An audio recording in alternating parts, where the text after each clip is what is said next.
Hello, welcome to Cable's Conquests. I'm your host, Archie Cable, and we're here to talk about Marvel Crisis Protocol.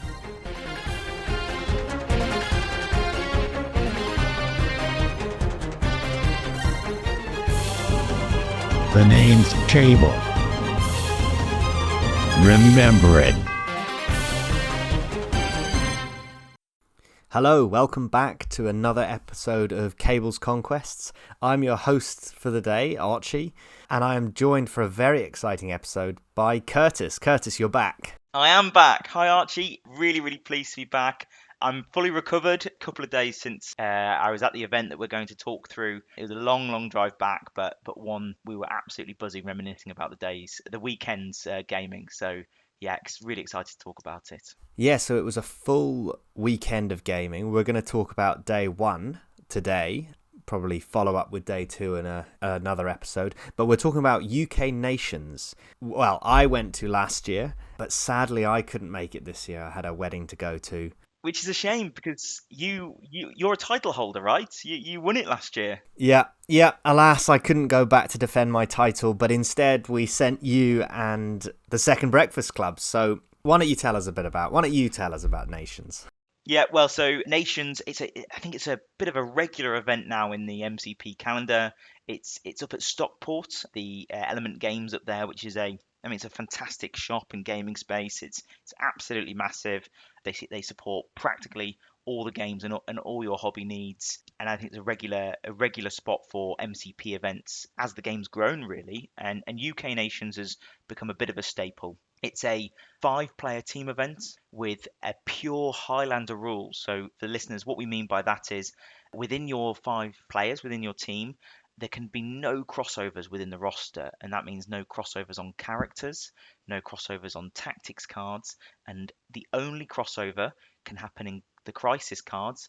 And that's when you've taken at least all of the crisis cards. So once you've handed out all the current crisis cards, because there isn't enough for 5 players to have 6 unique crisis cards, then you can start doubling up, but you've got to have coverage of everything. So it really offers a really interesting and quite a challenging puzzle to piece together between the 5 players, how you can put together the most effective team, leaning into strengths, but making sure people don't have too big of weaknesses when other people have key characters. Yeah, for sure. I think the Highlander element and of course the pairing process as well it makes it a real team event. Like, you're not a bunch of individuals. You do need to work as a team, both in like the building part and the pairing process to get the best out. And as we've kept saying, you only need to win 3 games a round to win the round. So you can throw people under the bus, but maybe that's not advisable for others' self-esteem, but it is a tactic. It certainly is. Like you say, yep, you only need to win 3 out of your 5 games. So there's a lot of strategy involved. Obviously, some teams have great matchups, some teams have bad matchups. And I think the pairing process is fair, but there's certainly a strategy you can do to try and make sure that certain teams, certain rosters within your team can avoid those horrid matchups. Yeah, so I don't think we'll go into detail on the pairing process because it's quite difficult to do over the audio format. But you were the team captain, so how did you prepare going into the event for the pairing process? Did you do some research? Did your team get together and think about this? Sure. Yeah, I did land as the team captain, not on my prowess on the table, but perhaps as the loudest voice. I ended up becoming the captain of the Second Breakfast Club. And alongside me was regular members of our team, Ollie, Harry, Dave, and taking your spot, we had co-opted in Dr. Norbert. Another defending champ. Of course, another defending champ. We did do a fair bit of prep. I think like every team, we had our WhatsApp. We had a spreadsheet where everyone was putting in what their current ideas were. I think the spreadsheet was geared so it would flag if someone had a character or a card or whatever that another person had, saying, look, you've got 2 of these, someone needs to get rid of it. And we were constantly chopping and changing as people were sort of learning the piece. And there's a bit element of negotiation. Everyone wants to have the best roster they can have, but of course some characters can only be taken once, so there's an element of compromise and negotiation involved. And I think we just essentially ended up landing on 5 rosters that we were comfortable with within that compromise that there's no shared characters. when it came to the pairing process, we actually did a few dummy runs. We jumped in on a call, and once the rosters were announced, I think it's about a week in advance of the event, we did right. Okay, someone play them, their captain, and let's think about what our strategy would be against them, whether we'd be happy with those matchups. So yeah, we did a couple of dummy runs. We were happy with how they went. So with a bold strategy going in. Did you play any of the people that you practiced against? Sadly, we didn't play any of the people that we'd practiced against, which, for better or for worse, if we'd gone in them and then maybe the result was not as positive as what we'd hoped from the pairing process, that might have sort of bamboozled us a little bit. Yeah. But we had a plan and we stuck to it. I'd say all 4 rounds we followed that plan, and as we'll find out, sometimes that worked, and sadly sometimes it didn't.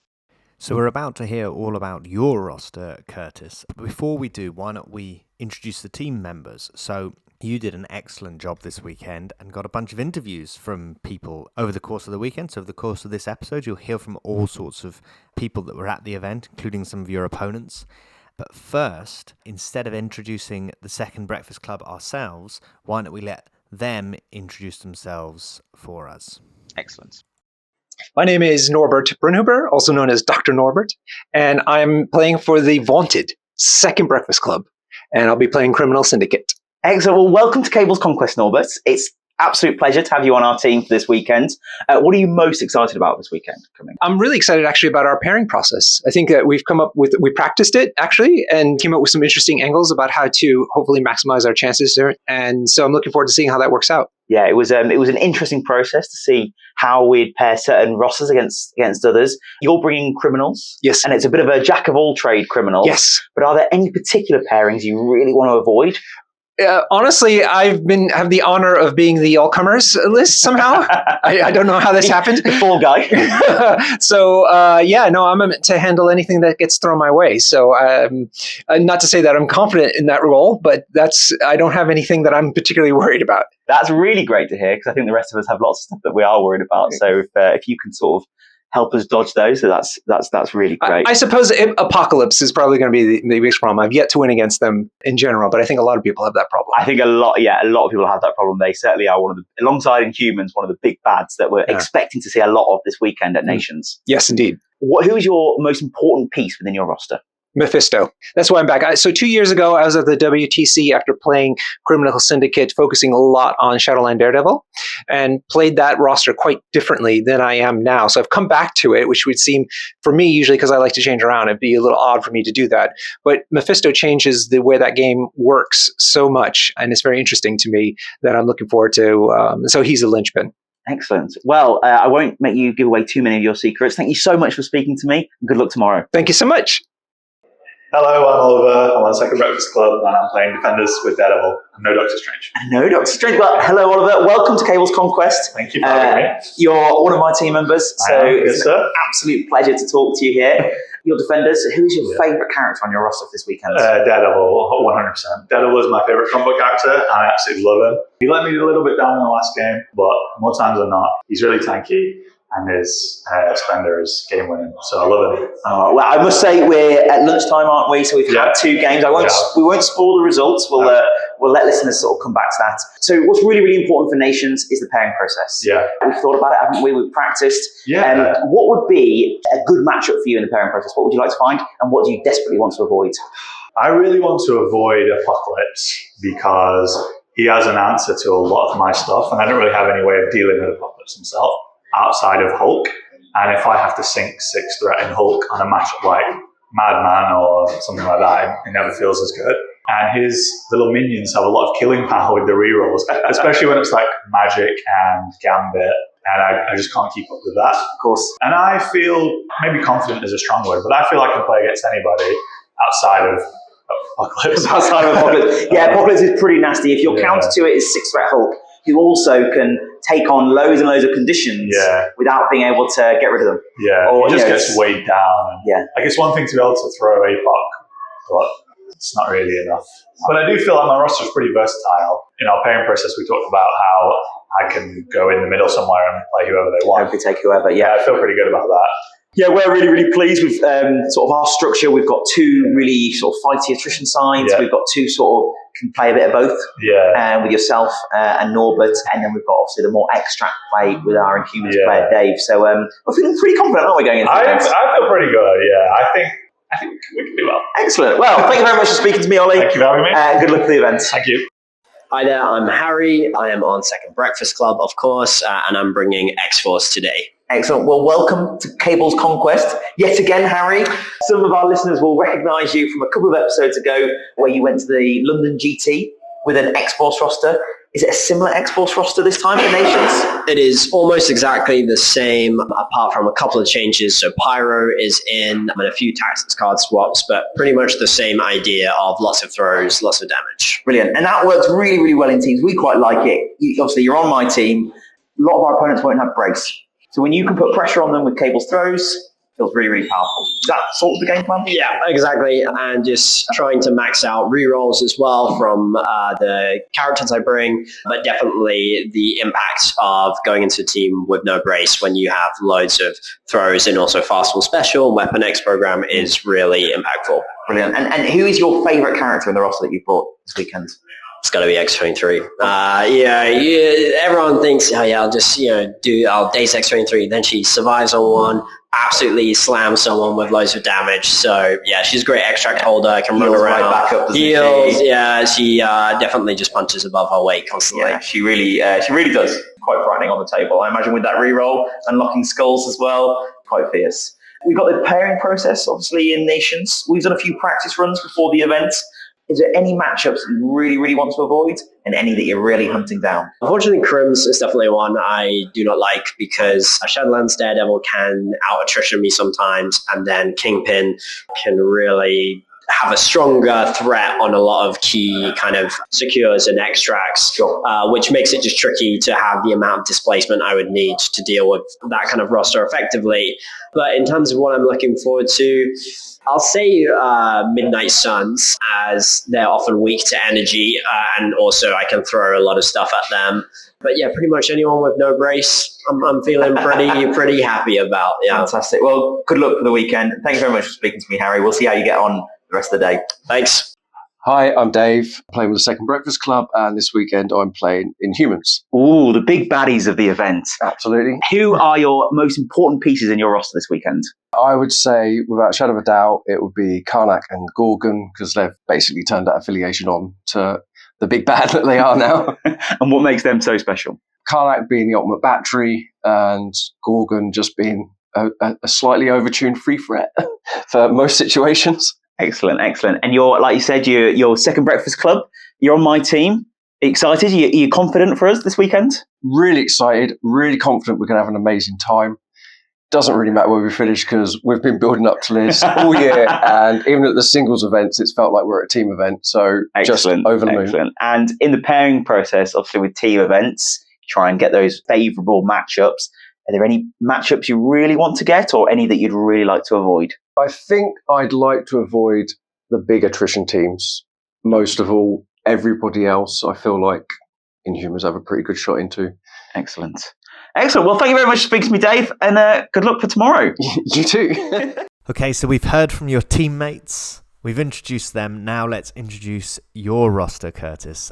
Tell me, what are you taking to Nations? So, my characters are M'Baku, Killmonger, Okoye, Shuri, King T'Challa, and then my unaffiliated characters are Red Skull, Master of Hydra, Psylocke, Gambit, Lizard, and Black Widow. My tactics cards are Wakanda Forever, Vibranium Shielding, Spirit of Wakanda, Jabari Chieftain, Warpath, Usurp the Throne, Wisdom of the Ancestors, Cosmic Obliteration, Psionic Constructs, and Patch Up.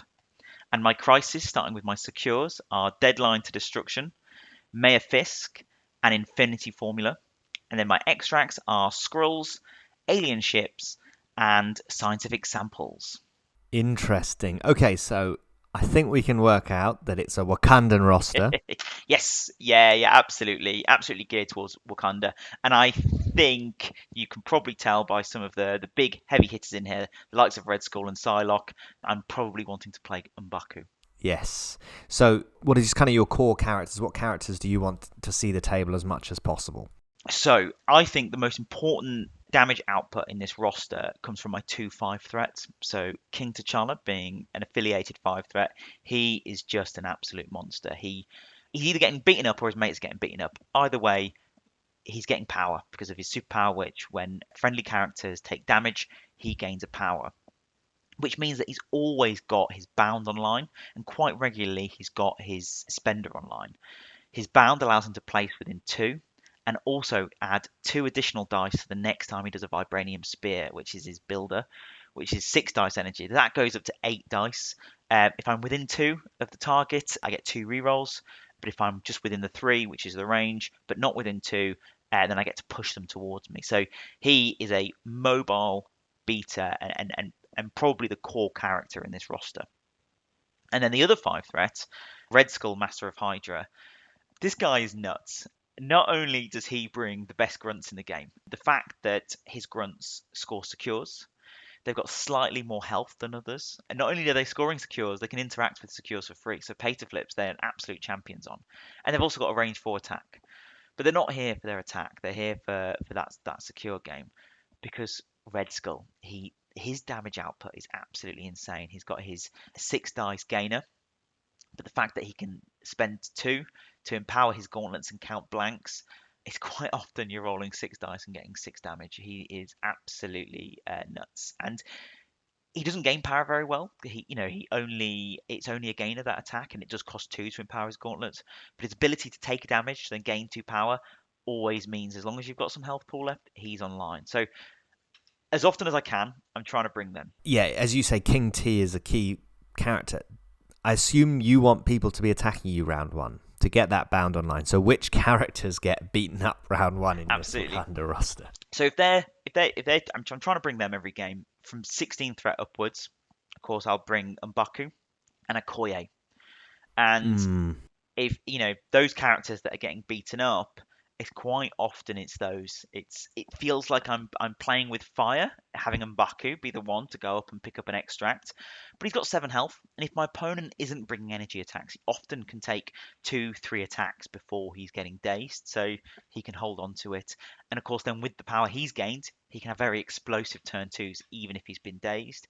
But often it means that there is 2 or 3 instances where he's taken hits. That's 2 or 3 power onto King T'Challa. He only needs to gain an additional 2 power to bring his bound online, which means that he can then punish whoever's been punching M'Baku. Alternatively, Okoye. So Okoye, she's another one I really like to bring every game, which, you've worked out the maths. It makes it very, very difficult at 17 threat.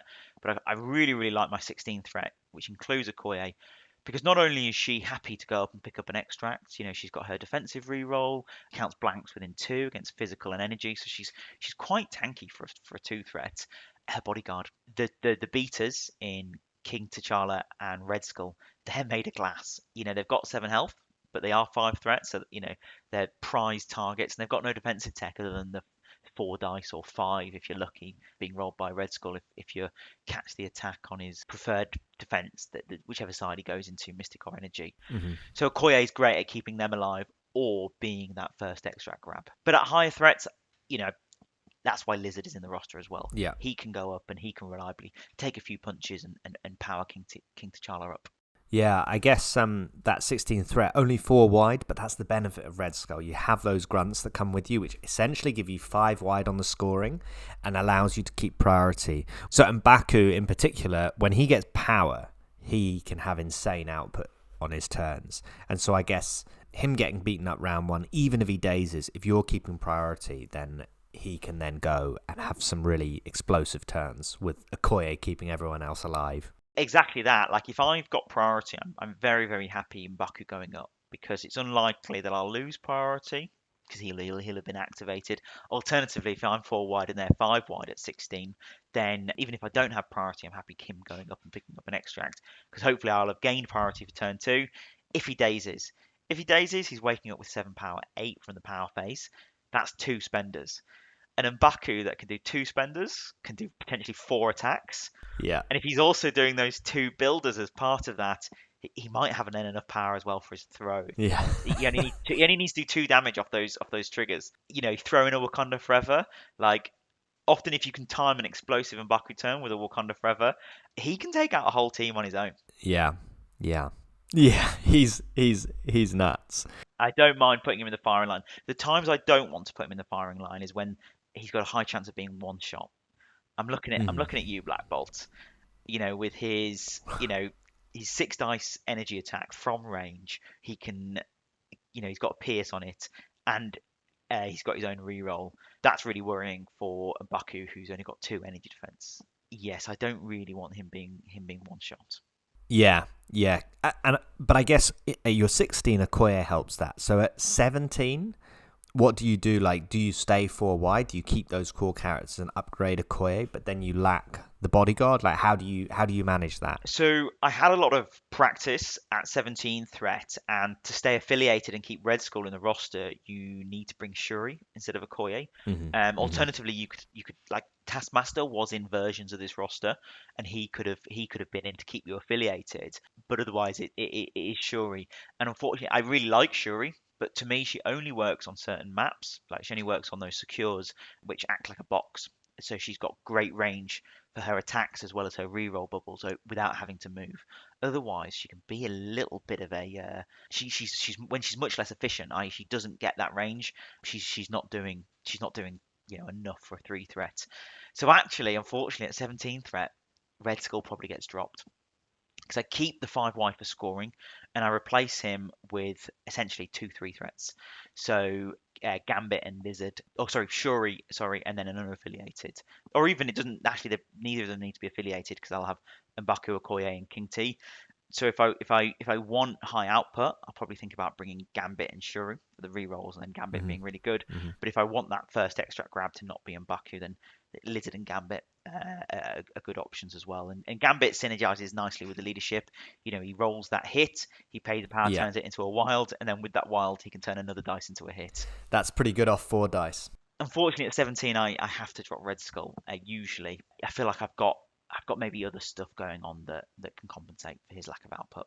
Yeah, because I guess you could go Okoye and a 4 threat, but then you struggle for that central grab. If M'Baku's the only central grab you got, that's probably not the best. No, exactly. And if I was to drop Red Skull and bring in a 4 threat, I could bring in Black Widow, and Black Widow could be that person, but she doesn't have the bodyguard that Okoye does, and she does love picking up an extract and getting out of there.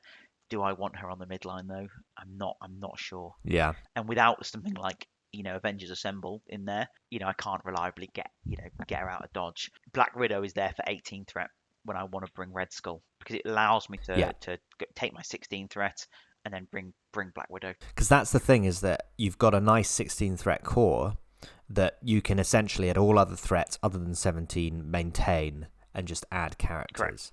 So Black Widow in there as a 2 threat, but this is a teams event. So what sacrifices did you have to make for your team in terms of characters? Characters I really would have liked. So the first is Luke Cage. I think Luke Cage, he would essentially probably come in here for Lizard, and he would be looking to come maybe even more often than just at 17 threat. I would consider him 19 and 20 as well, maybe even 18 if the crisis wasn't set up for Red Skull, because not only is he tanky, he can go up and pick up that extract and take a few hits, powering up King T'Challa. Often with his too dangerous to ignore, it sort of doubles down on that attack redirection. So it allows me to keep those fragile beaters that I've got in the roster alive for a little bit longer. And then Heroes for Hire. Heroes for Hire in this roster, to me, acts not only to keep a character alive, but as an element of mobility. It aids my mobility because it means Luke Cage can go up and pick up an extract and be on the midline.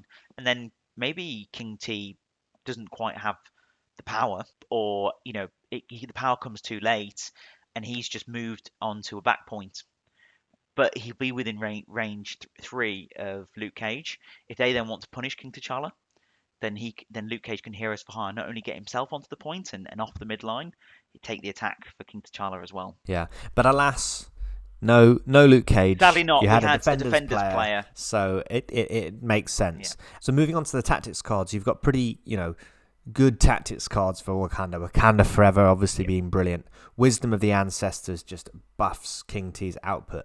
The one I want to focus on is Vibranium Shielding, because that's an old card that you don't see very often. No, I think a lot of competitive Wakanda rosters won't see Vibranium Shielding in it very much because they just don't have space in their 5.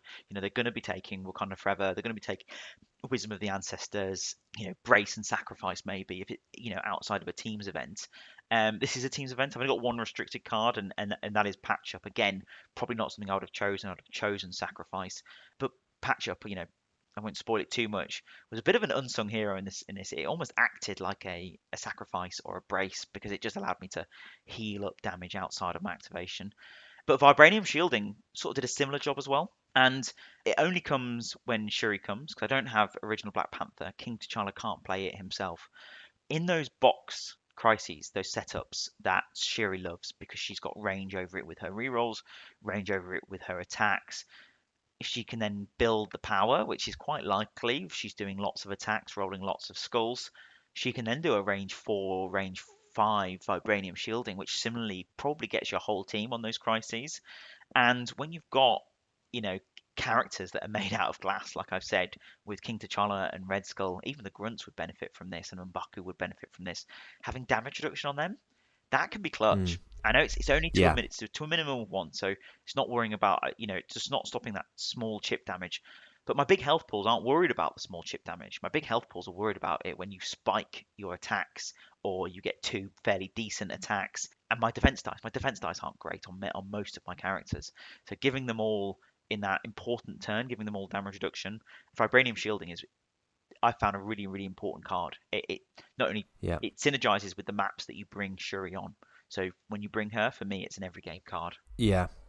And let's talk about one of those maps, because I see you've got scientific samples in there, and that seems right up Shuri's street. Absolutely. The fact that when you're holding a scientific sample and you roll a skull, you gain a power.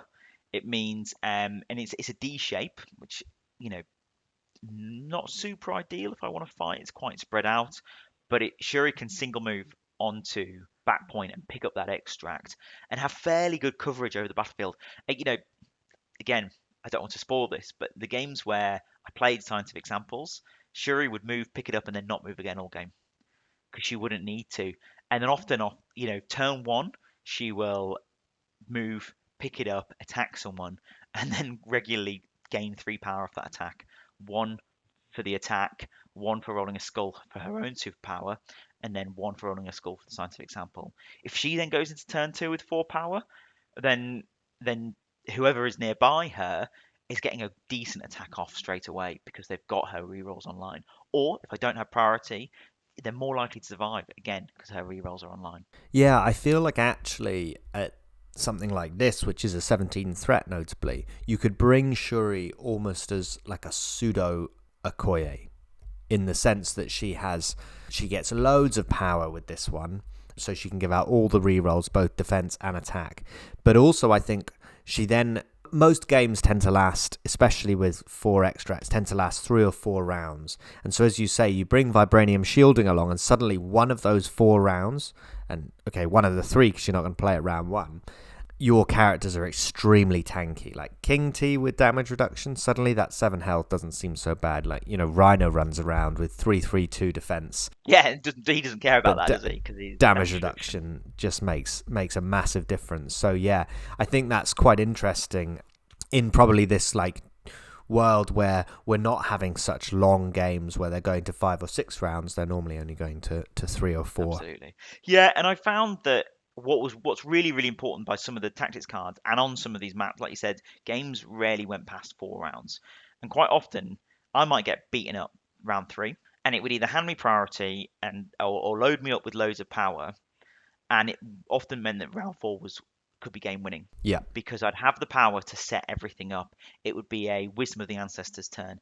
It would be a Vibranium Shielding turn, and it would be a Wakanda Forever turn. Oh. And what that would often mean is that, if I'm going first, I can have a really, really explosive round where I might daze or KO 2 or 3 of your characters. Mm-hmm. But at the same time, I am protecting myself from you clapping back. Yeah. Yeah. With the likes of Wisdom of the Ancestors counting skulls on my defense as well, but also Vibranium Shielding.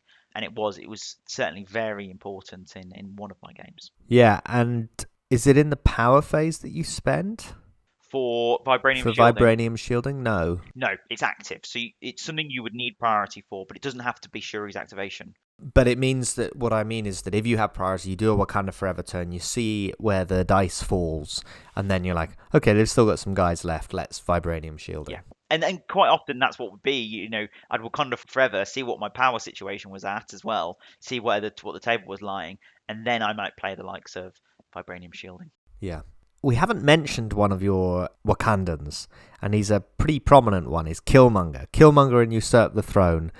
What are your thoughts on that in this roster? When does he come along? So Killmonger feels like he would be a good option at 18 threat or above when you want to bring, maybe Red Skull doesn't feel like, right for the matchup, or they're going to be bringing a high threat model that, with the right tools you could take out. Killmonger is certainly one of those right tools, and you want to bring another affiliated 4 threat, maybe go slightly wider, have a more impactful Wakanda Forever.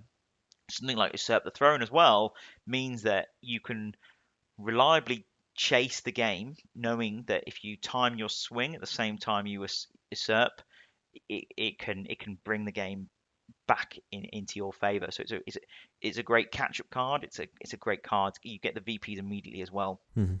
I might though sound like don't know what I'm talking about here, and that would probably be actually more correct, because I don't bring Killmonger very often. He's there. He's an affiliated 4 threat, and I'm convinced that he's really good. His damage output is brilliant. But when I've played him, if his Usurp the Throne whiffs, I often find he's a bit out on a limb. He is similar to Red Skull and King T'Challa in that he's made out of glass. He's got high damage, but he can be killed quite quickly. And because of the threat of Usurp the Throne, he can be targeted. He has very poor round ones, whereas you'll notice for most of my other characters, they've got some form of attacking the midline. Killmonger doesn't really have that. You want his charge to be online, so you sort of don't really want him doing too much round 1, so that his charge can be online turn 2. So I struggle to bring Killmonger in, and actually when I've got space for a 4 threat, particularly at 20 threat, when I want to bring my favorite 16 plus a 4, I often go with Psylocke, because I don't need an affiliated character. She brings something different, doesn't she? She does. She's just as mobile. I think she survives a little bit better with her martial artist and her rerolls herself. She's quite self-sufficient in that sense because of her own inbuilt rerolls. She's really, really good at converting power into damage, and she's mystic. And I don't really have any other mystic here. So to bring that range of attacks, and I know I've got tons of energy, and energy is really, really good. I think that is a real strength in this roster. But she's my only mystic attack. I think just having that point of difference often means she edges out Killmonger. Yeah, and I think actually you make a good point about self-sufficiency, because Killmonger and Okoye are great together because Okoye can keep him alive and then he can start killing stuff. But Okoye is there to keep King T alive, to keep Red Skull alive, to keep M'Baku alive. Like, you've got a lot of characters that you want to keep alive with Okoye, and she's just one woman. Yeah, she can't do it to everyone. Come on, you know what? She tries. She really tries. She does really try. I think actually Red Skull in this roster probably just pushes out Killmonger because he's quite similar. He's reasonably squishy, but he has brilliant output turns. Yeah, he doesn't have Usurp the Throne and Wakanda Forever, but he brings the grunts. He brings something different. So I can see you want to bring someone like Psylocke, who is a point of difference. Yeah. And Red Skull, he can score that back secure, and with his grunts, while he goes off chasing and killing characters, Killmonger, when he goes running off and chasing and killing characters, he needs to be taking points off of the characters because he doesn't have that. He doesn't have that reliability of the grunts that Red Skull does. Yeah. Last question I'm going to ask about the crises. You have the 3 secures, you have the 2 16s, and then you have Infinity Formula. So I guess, my guess is, correct me if I'm wrong, that you're bringing the 16s not necessarily for the crises, but for the threat. Both, actually. Right. I actually think Deadline to Destruction is my best crisis. I think the shape is excellent. Because I'm a more mobile attrition side, I don't mind the fact that there are 4 points, because I've got triggers off my attacks which allow me to move from one point to another. I've also got, other places and charges or pseudo charges, which allow me to move around that. And it's a box that, if the threat is right, Shuri can come into and have influence over the whole thing. It also, I can interact with the point and do that extra bit of damage to my opponent's extract holders. When you need to do 5 damage to a character, it can be quite a tall order, but suddenly only needing to do 4 damage to that character, that can be that suddenly, when you've got your rerolls and you've got your big dice pools, that is much better. So I really, really like Deadline for that. And Fisk is similar. It's really fighty. There are only 2 points. When they move around, I can reliably chase them because I'm attacking and moving at the same time. Yep. So that's fine. And obviously, like I said, I love 16 threat. Yep. And you've got decent control as well, which helps on Fisk. So if your attacks don't work, you can fall back a little bit on your control. Absolutely. Like, it's another one I actually really like Shuri on. She's not sitting on a point on this one, but she can push 2 characters off both, off the Fisks in her activation, gain loads of power, and then make your attacks from your other characters even better. So yeah, I quite like them. You might have guessed it as well. Infinity Formula. For me, it was the best of a bad bunch as a result of the team event. Of course, yeah, because this, yeah. I'm not the biggest fan of 17 threat, like I've said. I lose Red Skull. The reason I like a B map is you can make it into 2 corridors, similar to like the old E's, two fighting corridors, because there's quite a distance between them. You need to be a very good team at rotating to get from one side to the other. And often I can put loads of pressure on one side, win it, and then use my long movers and my places to shift over to the other side and suddenly get that edge there too. Yeah, because I actually played a game against Wakanda on this map. Yeah, one turn, King T just rotated. Like, he didn't necessarily make any attacks, but he could double move and bound, and he can get anywhere on a B map, and that is very rare. There are very, very few characters that can do that, and as efficiently as King T, because King T's got such great power generation that he's very easy to. It's very easy for him to build that power to be able to move that much. Correct. Yeah, absolutely. I don't think it would be in there if I could say choose an alternative crisis. Mm-hmm. But for me, it was the best of an available bunch of what we had left. I don't particularly like my opponent gaining all this additional power. I might often turn their defensive tech on. But like we've talked about, the B map is okay. Yeah. Interestingly, Infinity Formula was the one that was... I thought left. Everyone loved it. One other person had taken it, and I think everything else was taken twice or something, so it needed to be taken again before anything else could get taken. Right. Now, I know you travelled up on the Friday and you managed to get a practice game, so why don't we hear about how your practice game went and your opponent for that to kind of warm us up before we get into the main games. Hello, so I'm Matt Habit-Lee-Cole. I am playing Inhumans at the team event as part of Team Matt. Part of Team Matt? As part of Team Matt, yeah. Talk me through Team Matt. What's the history behind it? Well, basically, we had just sort of randomly talking about this event, and we sort of sat there and said, ha ha ha. Wouldn't it be funny if we just got a team of Matts? And then we all went, wait one moment. And then we realised we had enough Matts to do it. Now, we couldn't quite get all of the mats in one place, lights and everything. Yeah, of course. So we do have an honorary mat. Right, so you're 4 mats and a friend. Yeah, and we've got a mat for the weekend. Right, yes. nice. Well, Team Matt, welcome to Cables Conquest. Oh, thank you. We've just had a bit of a practice game, haven't we? With our team rosters as well. Mm-hmm. So if we were to be paired up over the weekend, this is what we might have seen. How did you feel your roster got on? Yeah, so, I had to take one for the team. Being a good team member, you have to let everybody choose what they're going to do. And then I was left with Inhumans. So, oh, poor you. Yeah, poor me. Somebody had to play them. And, I've been enjoying my games with them.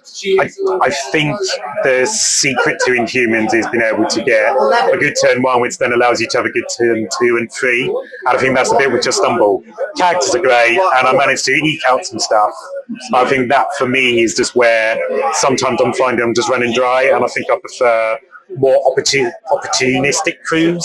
Right, so you can be more reactive? Yeah, so obviously my heart is always with Asgard. Right, of course. And obviously Asgard, you've always got opportunities to charge and throw. Hence the Habit-Lee, you are Mr. Asgard. have at these. So that's where we are. But I've really enjoyed playing them. I particularly enjoyed using things like Maximus's leadership. Nice.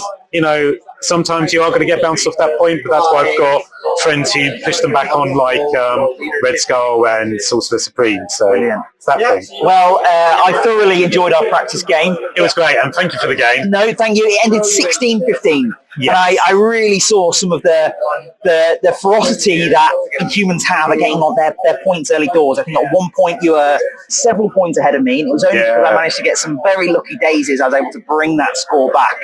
But congratulations. Thank you very much for giving me the game. No, thank you. And good luck with the weekend. Yep, same here. So we've had a good night's sleep, I hope, ahead of the big day. How are you feeling in the morning ahead?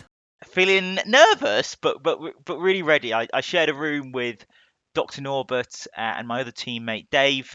We were up bright and early, down to breakfast. There was lots of other attendees of the event at breakfast. I think we're all in the same hotel, not far from the venue. Yeah, ready for it. A lot of planning in the works for this. Excellent. Yes, lots of planning in the works. So I guess first of all, you're team captain, so this is your first time doing the pairing process. Yeah. So who is the opposing team that you come up against, and how does the pairing process go? Summarize rather than blow by blow. Yeah, I'm not going to go through the whole thing. Essentially, I'll say this now, it'll save me repeating it 4 times. But our goal, the way we'd practice this, was to always put down Dave, our Inhumans player, first. Mm-hmm. And then that would give him probably the choice of the 2 worst things, But Inhumans have got they're really strong into lots of things. Yeah. So it at least allows our Inhumans player to avoid the very worst thing. He can choose their other thing. The remaining rosters, we've got 2 that are really fighty. In myself with my Wakanda and Harry with his X-Force. Really attrition sides. We want to go into potentially scoring teams. We back ourselves, our ability to chase them. Harry in particular wants to go into teams that don't play brace because he's got loads of throw potential between Cable and Jane. I'm happy going into other teams. I don't have lots of throws myself, so if someone does have brace against me, it's sort of wasted. So I'm happy with that matchup. And then we've got 2 of them more middle-ish. They can play both objective and fighty in Norbert's Criminals and Ollie's Defenders. So that's how we pair it up. Dave goes first, and then we often will either put the 2 fighty teams up against what they've given to us, or the 2 sort of more mid-range teams, and sort of see how it goes from there. And that's exactly what we did every single round. And in round 1, we got paired up against, let me get this right, underpowered scoundrels for mediocre syndicate. For Morph is just the X-Men's fleshlight. Nice, catchy name. Good. Yeah, rolls off the tongue. I'll test you on that at the end of the episode. I'm sure there's an abbreviation in there. But now this team, they'd gone all out. It was really, really impressive. They all had matching T-shirts. They all had matching dice trays. In fact, I think they even at the end of the event got the award for best team. I think they'd taken photos of themselves and in costumes for their leaders on their character cards for the pairing process. It was absolutely fantastic. Love to see that. We go ahead with the pairing process. Yeah, I was going to say, who do you get paired up with? I come face to face with Carl, and Carl is running Convocation. Ooh, nice. Well, we spoke about this recently. I know. I've played it recently, so you know a bit about that. I'm working through the archives in my head. I've not had lots of experience into Convocation, so I'm really relying on that hour or 2 listening to you talk about how your event went. But we roll our dice, and I get priority, which is great. It allows me to choose my secures. I think our secures and extracts are really similar, and I'm really fortunate because not only do we get my secure, but one of the extracts that we've got in common comes up as well. So we get Emkron Crystal and Scientific Samples. I feel like Emkran is everyone's favourite these days, isn't it? There's a lot of Emkrans flying around.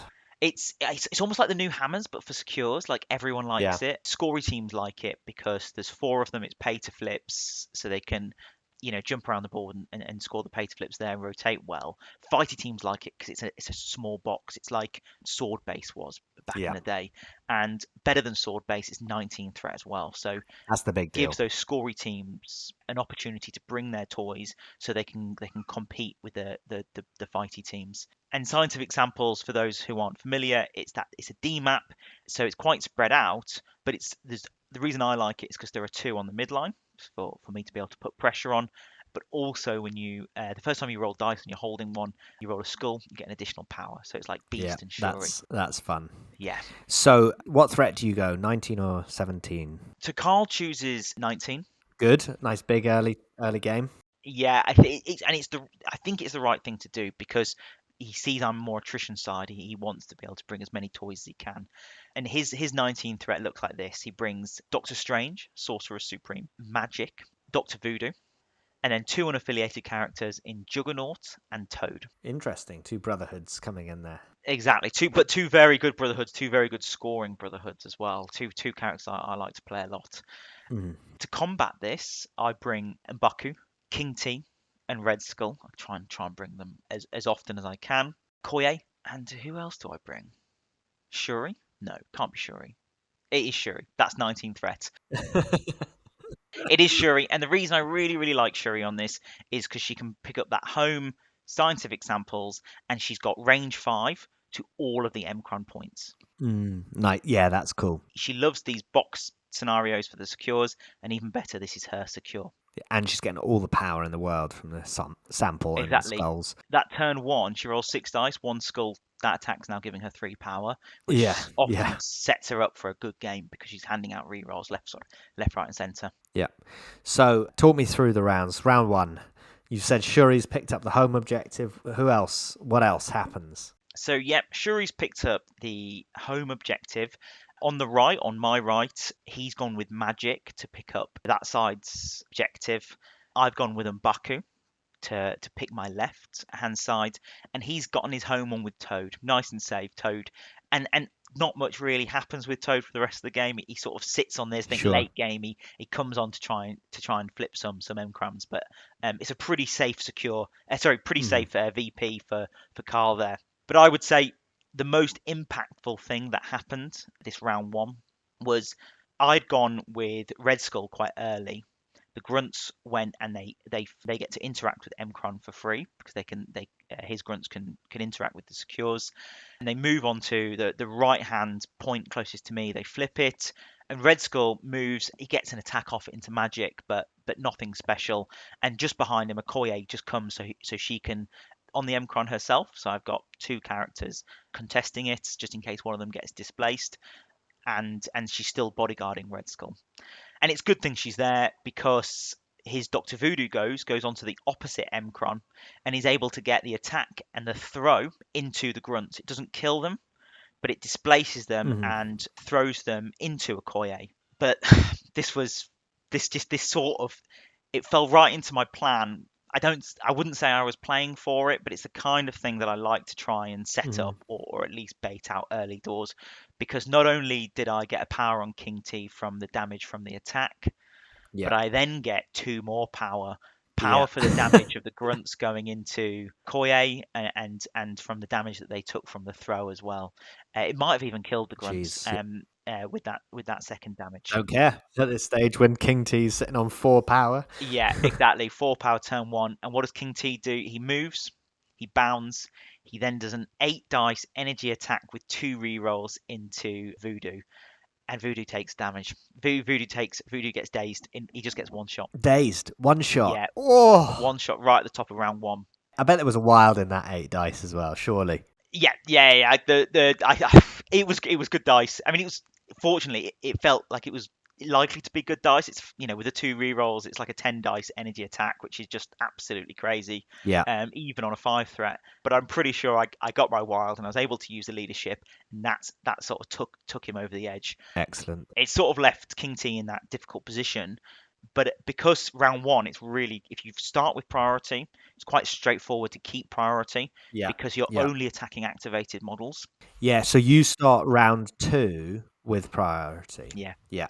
And I use it effectively, and it takes all my resources. I burn Wakanda Forever, and I double tap with King T, and it does the job. It KOs Voodoo. Huge. He's a real pain. Yeah. So that's a big early scalp. Huge scalp, and credit to Carl here. This was an incredibly close game in the end. I think it was out of the 5 games on our team, this was the closest. It's the one that went right to the wire, and it's real credit to Carl because essentially the whole game he was playing 4 threat down because Voodoo had gone. the turn one spike was very, very lucky on my behalf. I did as much as I could to make sure to get it to happen, get that big 10 dice attack off. But the KO was only possible because of that daze. But the KO was really likely once I was able to get 3 attacks into him, including a spender. And I think it might have even been the wild throw, which did that last point of damage and finished him off. And he didn't have brace, presumably? Nope, didn't have brace. He wasn't the team with brace. So yeah, it finished Voodoo off. And because of the bounds, I'd got myself onto the point and flipped it as well. So it was a big turnaround in points for me. Red Skull was able to sort of keep that pressure on Magic. I think eventually she dazed and drops her token. And Baku gets managed really, really well by Carl. Strange essentially goes up that flank and is just moving him 3 away all the time. And the best thing about that, my attacks are only range 3. Strange is able to do that. Then I either attack, great. I might get a short advance off of it, but I've got a really unappealing target in Strange because I'm well out of everyone else, or I'm moving and Baku's not really doing much else. And if I'm moving, I'm just coming back into range of Strange to do some big attacks and just get scalpeled again. So he gets managed really, really well. And Carl is able to leverage Juggernaut essentially for the majority of the game. He's always going last with him. And he's able to sort of push himself around and push me off the points. And I think that's ultimately what kept the score quite even. That's the thing with pay to flips, is that yes, going first was great for you, but then if Carl's going last, he's getting the last pay to flip. Exactly. So you've teased it being very close. How did the game end up? So the game ended 18-15 to me. So I squeaked it away. You came out on the right side. I did, and ultimately I think it was because I'd KO'd Voodoo. Come round 3 and round 4, that last activation had swapped from me, from Carl to me, and it was the grunts collecting those last VPs because they were able to respawn by Red Skull, who was now starting to put pressure on the likes of Strange and Juggernaut, and they were able to interact with points. And I think in turn 4 they essentially double moved and interacted with 2 as sort of the last moment in the game. And I think that's what squeaked me over the edge. But honestly, that's the 3-point gap between us. That's a Voodoo shaped hole. And honestly, could have easily been Carl's game. And some. Voodoo can really do it. So yeah, well, your game plan worked. He fell into your trap with the King T and unfortunately paid the price. So well done. And how did the rest of the team do? Did you get a win round 1? Well, the rest of the team, I mean, this is as good as it gets for the team as a whole. We went 5-0 this round. It was a phenomenal start to the event. Wow, that's immense. We were the last game to finish. No one had told me how the other games had gone, so I was sweating it. I hope I'm not the important game, but it turns out it didn't matter. Everyone else had managed to come away with victories. So our game plan worked out. I wanted to ask actually, did you talk about it as a team before? Did you decide whether you wanted to be told the scores? I don't think we talked about it initially, but after that round 1, I think we were all in agreement. We don't want to be told. We don't want to know what's going on the other tables. During the games, don't get me wrong, a few of us would give each other a little wink, a little smile, a hesitant thumbs up, thumbs down on how it's going. Yeah. And a lot of that was just a bit of like camaraderie and back patting, just to sort of G each other up. But no, I don't think we really like to know the results. Yeah, I think I'll be in that boat come WTC. I don't like knowing. I want to play to my best of my ability without pressure one way or the other. Exactly. You want to play your game. You don't want to. It's hard enough to play your own game, let alone have added pressure because you're the opportunity to go 3 and 2. Yeah. But also you don't want to turn the gas off just because the rest of your team's won. To me it doesn't respect your opponent. It doesn't respect the game. Yeah. So. Yeah. Well done on a big first round win for both you and the team. Let's move on to round 2. Excellent.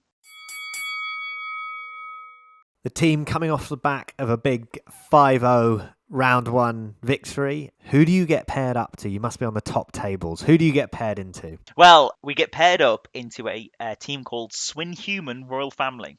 Great name. Very nice. From Swindon, perchance? All of them, yeah. All of them friends from Swindon. Excellent. A great team, really, really friendly. I think there was a few familiar faces in there that we've seen in and out of London events as well. So with Swindon just been a short train ride into Paddington. So yeah, really, really pleased to get faced up into these guys. So how does the pairing process go? I mean, let's skip the pairing process. We talked about it last time. Who do you get paired into? We didn't change anything in our tactics, and it looks like our opponents had exactly the same tactic. Their Inhumans player came down first. We put myself and Harry into them, and they chose me. So you've got the boogeyman. We don't need to talk about this one because I managed to catch up with Reese, who was playing the Inhumans, after the game to talk about it. So should we hear from Reese? Hello, Reese. Welcome to Cable's Conquest. We've just had a game. It's round 2 of Nations.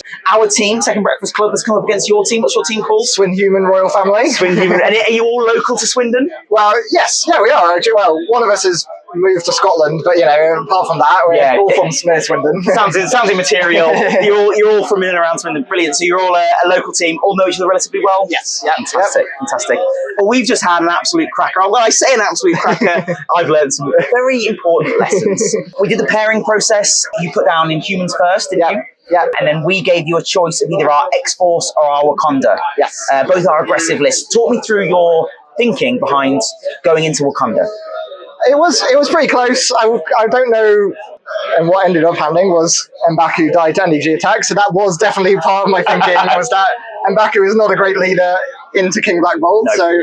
And I don't really, I feel like Cable is a bit better at kind of chasing down and killing some, extract runners. So that's kind of why I veered towards Wakanda. But yeah, it was much of a muchness, but I think I wanted that well. Yeah, exactly. I think you're absolutely right, because you put pressure on me with M'Baku. He's 2 energy defense, no defensive tech. Obviously, King Black Bolt can place himself, Lockjaw can move him as well. Yeah. So he's always getting those 2 attacks off turn 1. Yeah. And you won priority, didn't you? You went with your secures? Yeah, again, I could have gone with my extracts just because obviously all civilians is all good for Terragenesis, but I think I didn't want to play on Maya Fisk because I didn't want us brawling in the middle, basically. I wanted it to be a bit more spread out one-on-ones. So I was happy when we got Cosmic Invasion and Scientific Samples. Exactly. It's nice and spread out. I can kind of pick your fights, kind of run away with the people that want to run away. Absolutely. So, yeah. And I think this is where I probably made my first mistake. I saw the D map, but I also saw the threat. So I lost priority. I chose 16 threat because in my roster, my 16 threat writes itself. Yeah. It's a really powerful, a really strong attrition. We're on a double D map. What am I doing? What am I playing at?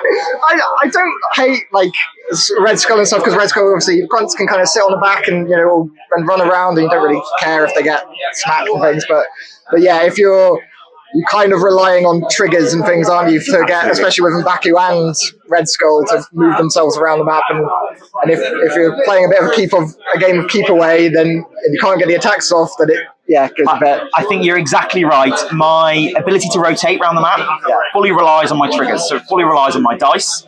Whereas, as we learned in the game, your ability to rotate is baked within the characters that you chose. Talk me through what was your team on the table? So I had King Black Bolt. No, it isn't King Black Bolt, is he? Just normal Black Bolt. Just normal Black Bolt. 5 threat Black Bolt, Quicksilver, Gorgon, Black Widow 2 threat, and Lockjaw.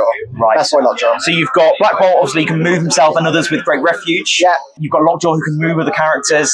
Quicksilver, who can move in his own activation and not, and he's long mover, wall crawler. Yeah. And Black Widow, similarly, a long mover, cheap, pick up an extract, run away and stuff. So you've got a really strong team to rotate. So you've looked at the D map, and you've gone, right, this is the best team for me. Yeah. I've looked at the D map, and I've brought M'Baku, of course, he's my leader. King T'Challa. He's a long mover. Yeah, He doesn't mind D. Because he can long move and then place for him too. And exactly. Red Skull and Okoye. So I'm only 4 wide, and my ability to rotate, like we've said, really relies on dice. Yeah. You go first, don't you? You move Black Widow up, you grab the first extract, which forces me to then grab the other extract on the middle. Yeah. And my natural instinct is, I go with M'Baku. Got a large health pool. I want him to take a couple of attacks because it switches on M'Baku's place. And it did. It switched on M'Baku's place. T'Challa's place. Sorry. T'Challa's place. Thank you. Yeah, it switched on his bound, but as we saw, M'Baku went down. Yeah. And then turn 2, I try and hit back with M'Baku. He's not in range 2 to do a double spender turn. Yeah. So he moves. He throws pieces of terrain. Black Bolt just shrugs it off, doesn't he? Yeah, Throws 3 pieces of Black Bolt terrain. had Don't care. very good defensive dice. Don't care, mate. And I do like all but 1 damage to him on his healthy sides. Yeah, 1 or 2, I think. Yeah, And that, I think, for me, after the mistakes I've made in turn 0 and the mistakes that I've made in putting M'Baku into such a vulnerable position. And you've also, one thing we've not mentioned, he dropped his extract that turn 1. King T went and picked it up, and then Quicksilver went and what did he do? He went up, did 1 attack, and can I borrow that to steal? That's the thing about Inhumans. Like, if you got Terragenesis for your civilians, but then you don't hate assets because Quicksilver can do that turn 1 steal. I've got Namor in my list for some other games. So yes, that meant I went up on I did a little bit of positioning wrong where I could have been within 2 of your. Yeah, just scored extra points. So I could have had an extra point there, but so that was just a little bit sloppy. But yeah, I think the score at the end of round 1 was quite generous because I only had 1 extract. I got the extra VP because Okoye was on the points. But you started to run away with it once you managed to rotate those extract rounds. I couldn't take out Black Bolts when I could. I needed to take out Black Bolt so I could start putting pressure on Lockjaw. Exactly. Because then Black Bolt can. I didn't care if Black Bolt died because you can just bodyguard for the characters with the extracts. Exactly. You can then just chill and run away if they come close. And if I don't deal with him, because I don't think he did. Did he kill?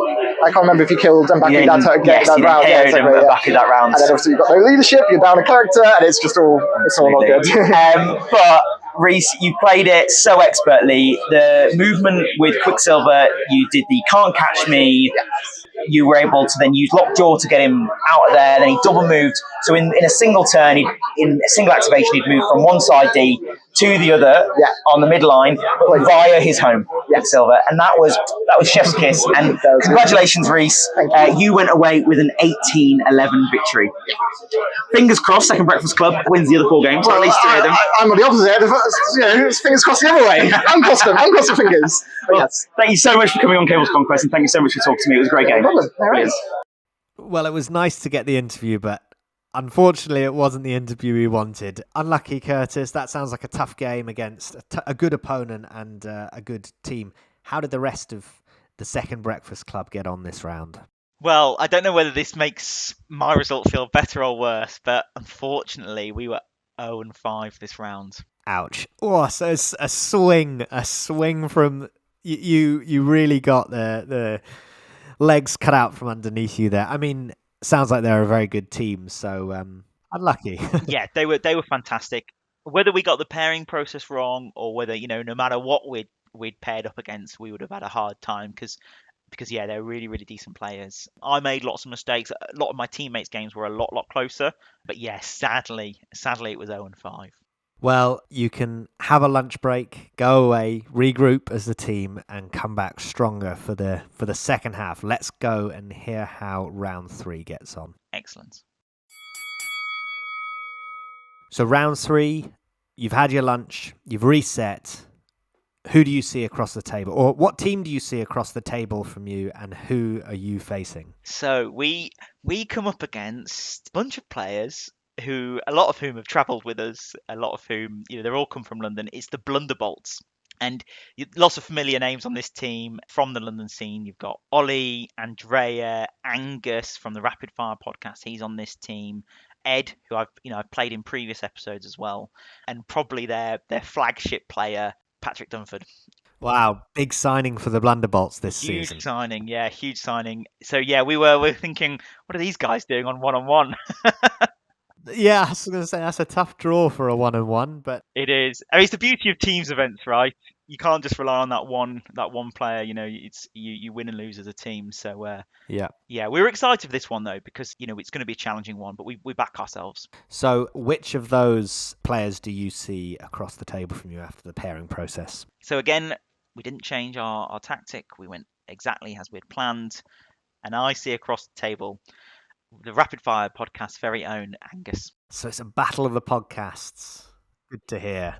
It is. It's a battle of the podcast, and it's one I'm really nervous for because we'd actually had a practice game I think the week before Nations, and we used our very rosters that we've got on the table today, and I got wrecked. Oh dear. So you both knew each other, but it's all right. You're on a vengeance. Yeah, and actually, fortunately, I did manage to catch up with Angus after the game, so we'll hear from him and how we got on. But one thing I will say is I learnt from that game, and I threw in a cheeky curveball for him. Should we find out what got on?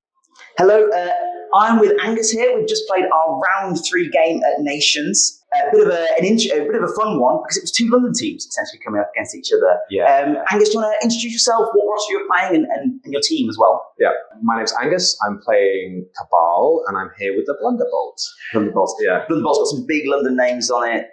Yeah, so we lost our first game, which we weren't anticipating, I suppose, because we have Pat on there, Ollie, Ed, Andrea, and myself. Yeah, some very top players. A lot of listeners will be familiar with Angus's voice, his dulcet tones from the Rapid Fire podcast. So it's absolutely fantastic to have you here on Cable's Conquest. Thank you very much. We got paired up, and quite interestingly, we had a bit of a practice game, didn't we, a couple of weeks ago at Bad Moon, and that went terribly for me. All my toys got absolutely murdered. I actually think it was you that got me onto the Red Skull 2 hype. You let me borrow him at the last event, and he's a drug that I've just been addicted to ever since.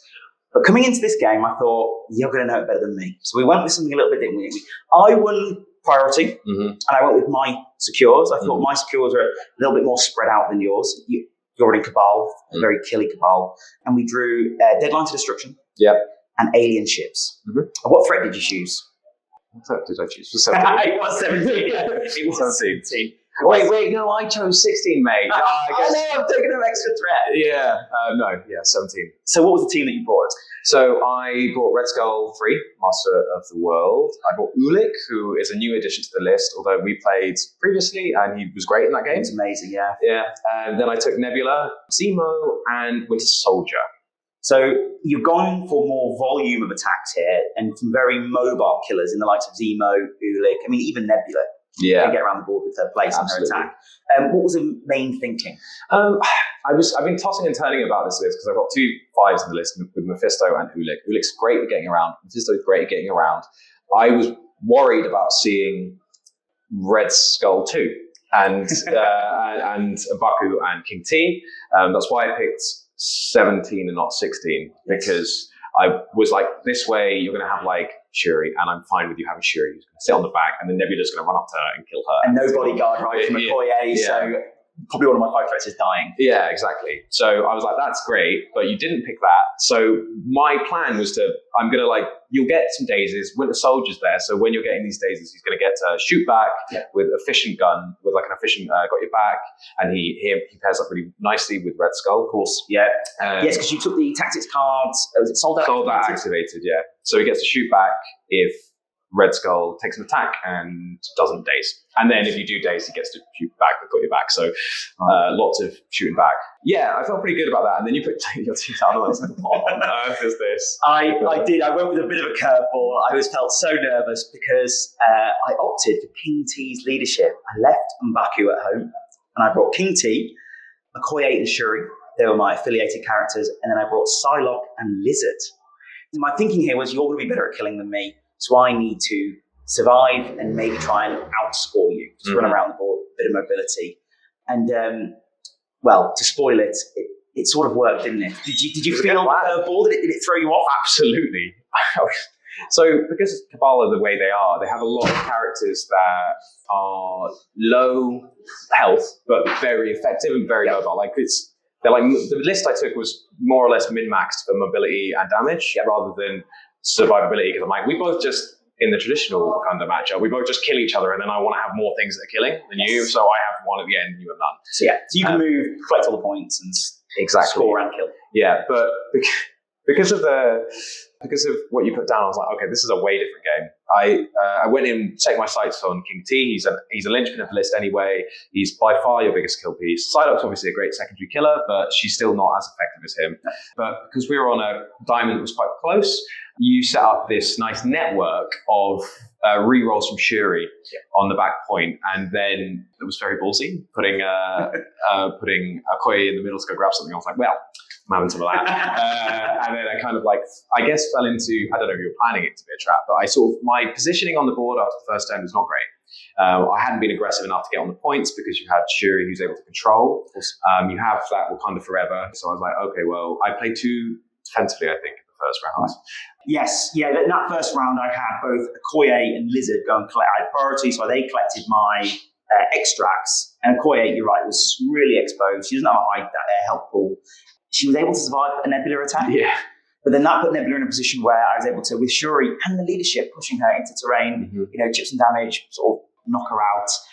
That damage into Shuri. Yeah. Well, it didn't help King T, because I only had 1 power on him, so we couldn't bound straight away.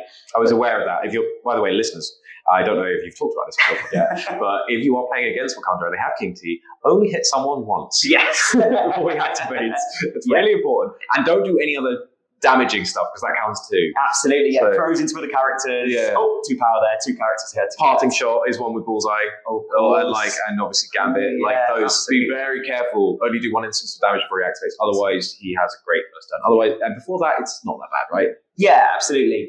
Zemo came up into the middle right, didn't he, to challenge Lizard? Yeah. And he did any damage. I just double moved him onto the point. That's it, right. You interacted with the point, and that's the 1 damage Lizard took all game. Yeah. But it allowed King T to get within 3. Yeah. Use his leadership, pull Zemo off the point and into terrain. Yeah. Which gave me that positional advantage turn 1. So yes, and then you had a bit of a great bounce back turn, right? A lot of my characters flipped. Perhaps it didn't translate into points. Yeah. The priority is really important here, because you have in your card set, your tactics card, you were set up so that you could Wakanda Forever, set up Vibranium Shielding, which was massive, huge, and then do your full activation with characters in position. So King T was in position because he's very fast and he was just bouncing about the pace. So you had this crazy clapback that I then couldn't recover from, really, and the score got away from me a bit. It was unbelievable because you'd done so much damage to me in round 2, round 3. You're right, I was able to Vibranium Shield for 5. So a huge bubble around Shuri, so rerolls. She still had some power. I was able to, Wisdom of the Ancestors and Wakanda Forever with my 3 characters. Shuri was able to finish off Ulik, who was only on 1. Yeah, he'd taken 6 in the first round after Psylocke going ham. Unfortunately, couldn't finish him off, but it actually probably worked in my favour in the end, because Shuri only needed to push him into terrain. Yeah, right? Exactly. And that would have done the damage. King T, dazed, Winter Soldier. And Okoye, if you remember, absolutely spiked her 4 dice builder into Nebula and finished her off. And you played survival on Red Skull. Yeah. And it was one of those, you had so many pieces in range, I could ignore him. Yeah. Because you were right to do that. If you hadn't, King T's probably going after him. Yeah. Trying to get rid of him, take him off the table. But yes, and then unfortunately the score just sort of runs away in that last stage. The final score was 16-5. Yeah. And I only scored 3 in that last round because after a clever sacrifice from Ulik into Nebula, which didn't finish her off, I was like, well, I'm not going to take Ulik out. So a long moved away. That was smart. And then I was able to, with Lizard, get back onto the back point. So it meant Winter Soldier, your only activation. Sadly, only had 1 attack. Didn't get his rapid fire. He did not, no. I think, so to break it down from a strategic perspective, because it's a diamond, I spread too thin. Because I didn't have priority, I spread too thin across my back point and should have gone hard on one flank and rotated my other characters onto that flank. So, for example, because you grabbed Lizard at the start on my left, I should have done what I did with Ulik, but just put him on the point. Right? And then Zemo, who was in the center, it's a great place to deploy him, gone that way too. Red Skull and Winter Soldier sit on my back point so that if you come into me, they're getting shots into Okoye, who's in the middle. Synergy as well with sold out. And those two can ping pong around the board off each other, but they were split up. Yeah. So they weren't really doing their thing. And I'd never had an anchor to keep scoring points while Nebula and Zemo were like running out to try and get key daisies. So from a strategic perspective, I don't think I approached it in the right way because you threw me off with your crazy ass team. There was one you said at the end of the game as well on tactics card, which could have been potentially crucial that you missed. I forgot. Most Cabal players bring it every time. I forgot Dark Rain. So yeah, it's hot in here. I think the majority of our listeners have now gone, right, okay, well that explained it. Yeah. Because it's a really, really powerful card in Cabal. Yeah. It allows you to pick a target and ensure that they are done, they are gone. Mm-hmm. And when you're doing that, say on someone like King T, no defensive tech, but you've got 7 health. Yeah. Lots of small attacks. Like he can survive them and get away. But if you've got all those rerolls, you just can't. Yeah, definitely. It was a very fun game, and I'm pleased. I'm very pleased. Yeah, I was on the back foot for the majority of the game, but yeah, we had a blast. Brilliant. Well, thank you so much. Thank you so much for talking to me as well. Thank you so much for the game. And Thunderbolts, good luck in the rest of the round. We have no idea how the rest of the round is going, do we? I just hope that this is the only loss. Odds on it could be. So the King T leadership brings it home. Wow, what a result. That's a great result, Curtis. Well done. You must be chuffed to bits with that. So I played 8 games this weekend, 9 including my practice on the Friday night, and this is probably my proudest game of the whole weekend. And you know, yeah, I did fairly well the next day. Spoilers, you guys can check that out on the Across the Bifrost podcast. But this one in particular was a really proud moment for me because I really felt like I outfoxed my opponents in turn 0. I played something completely unexpected, and Angus is a great player, and I knew that, and I knew I couldn't beat him at his own game, and fortunately I was able to just slightly outfox him, and I came away with a victory. King T'Challa had a 100% win record this weekend. Wow, well, excellent. Glad to hear it. And how did the rest of the team get on against the Blunderbolts? Well, one shout out here. So Angus, top player. He's come, top pods and top 4 at many big events. So I was really pleased to get the victory there. Norbert was paired up against Pat. He had the unfortunate duty of he had the bus. He had the bus.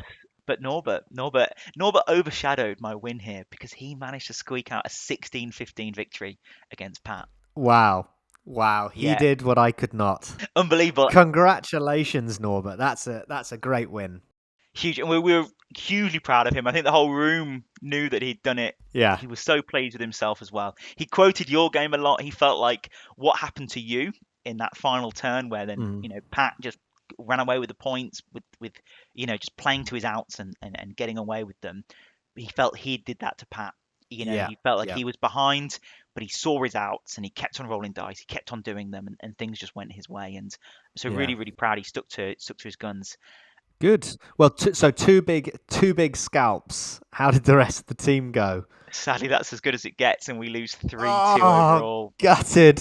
Yeah. Or we win and lose as a team though, and they're an amazing team, the Blunderbolts, but a lot of really great players, and I think every loss there was as close as Norbert's win as well. So yeah, I mean, look, against a great team like that, going 3-2 and with 2 good wins for yourself and Norbert, that you must have been pleased about that going into the final round. Absolutely, I think certainly for myself and Norbert, but for the team as a whole, it almost felt like a win. The way we'd gone about it.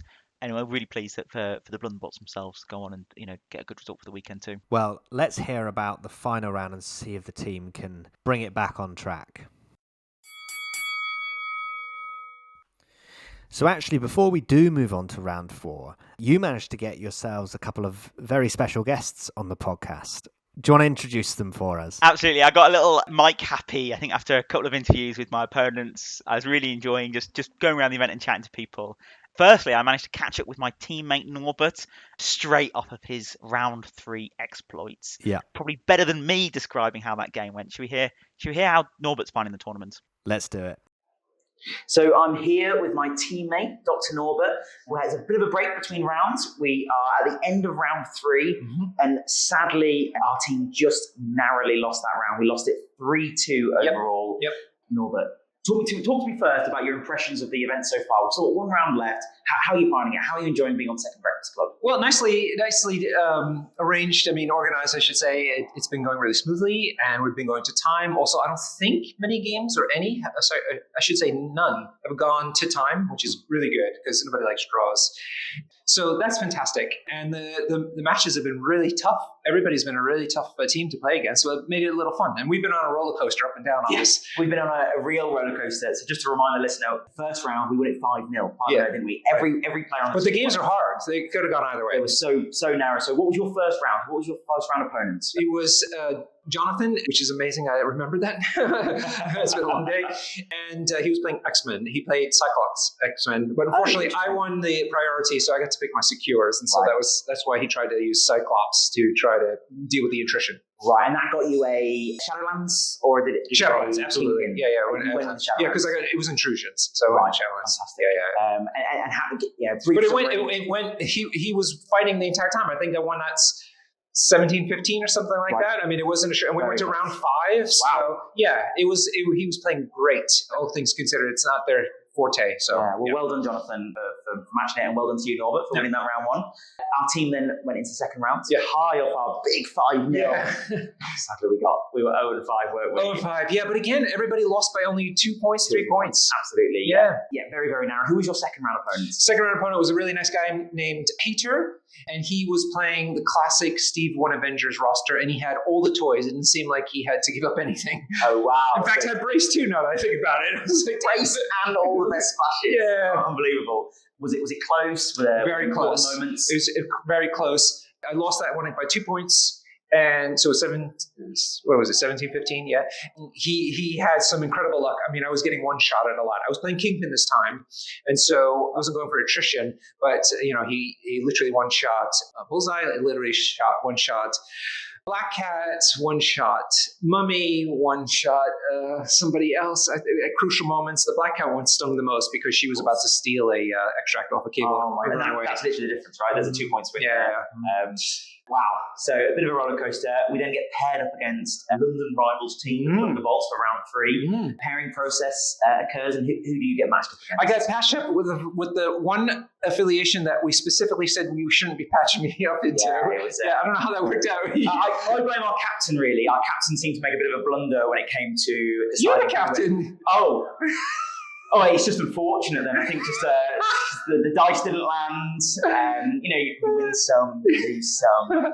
You always win and zagged. It was against Apocalypse, Servants of the Apocalypse. So no one's got a good matchup against Apocalypse. No, they don't. It's true, I suppose. But I've yet to win against them. And it was being piloted by the almighty Patbot. Wow. Yeah. And on Cable's Conquest, we love following Pat's journey with Apocalypse because he's only ever lost, before today, he only ever lost one game, and it was against our very host, Archie Cable, playing Midnight Suns. No, he didn't lose that game. Remember? He was about to lose. Archie had it in the bag. Spider Foes. Yeah, with Spider Foes. So before that, at another event, at a Train Wars event, I see. Archie had beaten him very narrowly. They had a rematch, and Archie lost very narrowly. Right. So they're on a bit of a one-on-one. But obviously, Pat's very, very strong. You're quaking your boots. I feel like you've got the rough end of it. We've thrown you under that speed. Yeah, the bus was coming. Yeah, the bus was coming. As captain, I pushed you right under it. I'm so sorry. Yeah, so sorry, Norbert. How did the game go? Luckily, very luckily, I won priority and got Scoundrels as my secure. I picked secures naturally. Oh my God, a Kingpin Dream, right? Yeah, and with Hammers was his pull for extracts. Oh, okay, not the end of the world for you. No. With Kingpin's leadership, you can pass that back and you can stack them on a character. Yeah, which I completely forgot. I should have thought of that more. Now that I think about it, I have to work on it. It is my pivot, so give myself a little leeway on that one. I usually play Daredevil. Anyhow, so that was favorable. Pat chose 18 points, and we got started. And the thing is that I managed to get 5 points straight away because of the way the Kingpin leadership works, and I'm managing to not get blown up by some of his earlier attacks. So that was fine. The problem was that I did it again the second round, okay? But he was not far behind me, but I was always like 1, maybe 2 points, I can't remember now, ahead. Yeah. Sure. But then his magic was bonkers. She was that war ability. Yeah, I mean, oh my Lord, it was terrible. Yeah. She took down a full health Kingpin, no probs. There's somebody else that she took down too. I mean, she was just, every roll was just all the dice, you know what I mean? Cool. So that kept him in it a lot and stuff like that. So it came down to it where I was 4 points away and he was 5 points away from winning round 4 or something like that, right? And he did all his activations and I had 2 left, which was the key part. Right, okay. Yeah, and it all just worked out perfectly. It took me, I was in the tank a long time. So it's very close score. You're telling me it's worked out perfectly. I don't know the result. Yeah. No, but how's this game ended? Well, what ended up happening is that I managed to figure out the exact amount of points that I could score and deny him as the most amount of points, and it went 16-15 in my favor. Oh my goodness. It was nuts. You must have been sweating at the end there. I asked him, I said, so I finally saw it at the end, and it all came down to Loki being able to one-shot a wounded Deadpool. No, sorry, Gambit. Wounded Gambit. And I managed to do it to the right point, but then we remembered a scoundrel's cover, so he gave himself cover, but he had a skull in his roll. So Loki pitied him and wiped him out. It was so bad. For a bit of context here as well, listeners, we ranked all the 5 threats on the journey on the way up in about 4 or 5 hour drive up to Stockport. Right. And the rest of us in the car, we really, really rate Cable, really rate King T'Challa. And you were really giving a good argument for Loki 2. We were like, nah, E-maps don't exist anymore. Loki 2 is rubbish. You were like, that guy is a menace. Yeah. He does. He helps so much and also tanks and also does damage. He does it all. He just needs to be in the right position to do it. And on Scoundrel's map, the F-shaped map, he enables him a lot. Wow. Yeah. So then once that happened, then Black Cat was able to go onto the same secure Apocalypse was. She happened to be my only healthy character, so I denied him the secure point, and she had 3 power, so stole his extract, and that's how it all finished. Yeah, congratulations! That was amazing. Unbelievable. First of all, I mean, Pat is always. I mean, I figured Pat. I got him ahead on points a little bit early on, but I'm like, yeah, okay. But at this point is when Pat actually starts trying, and we'll just figure this out and kill me. And that'll be the end of that. But I made a big brain play at the end, and it was so satisfying. Unbelievable. And I mean, I was on the table next to you. Pat took it with absolute grace. He's always better. He's way better than me. Way better than me. There was no salt on that side of the table. No. He was almost just as happy for you as you were for yourself. Yeah. I say almost because you were ecstatic, weren't you? Yeah. The salt flows both ways. Let's put it that way. Excellent. Well, thank you very much for the update. We've got one more round left. Yeah, let's see if we can go 2 and 2. Let's see if we can go 2 and 2. Yeah, it'd be amazing. I think we've had a fantastic day. Let's see if we can continue. Yeah, and then there's curry afterwards, so it's always a win. Absolutely. Can't wait for it. Thank you very much, Norbert. Thanks for speaking to me. Thank you, Norbert, for being on the podcast again. I mean, he's been on before as a guest, but for that little snippet, and yeah, he does weave a yarn, doesn't he?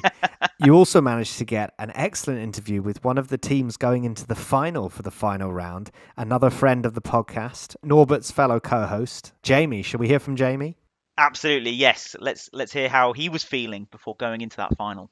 So I'm here with Jamie, who is the captain of Weapon Flex. Hi, Jamie. Welcome to Cable's Conquest. Hello. How has your event been so far?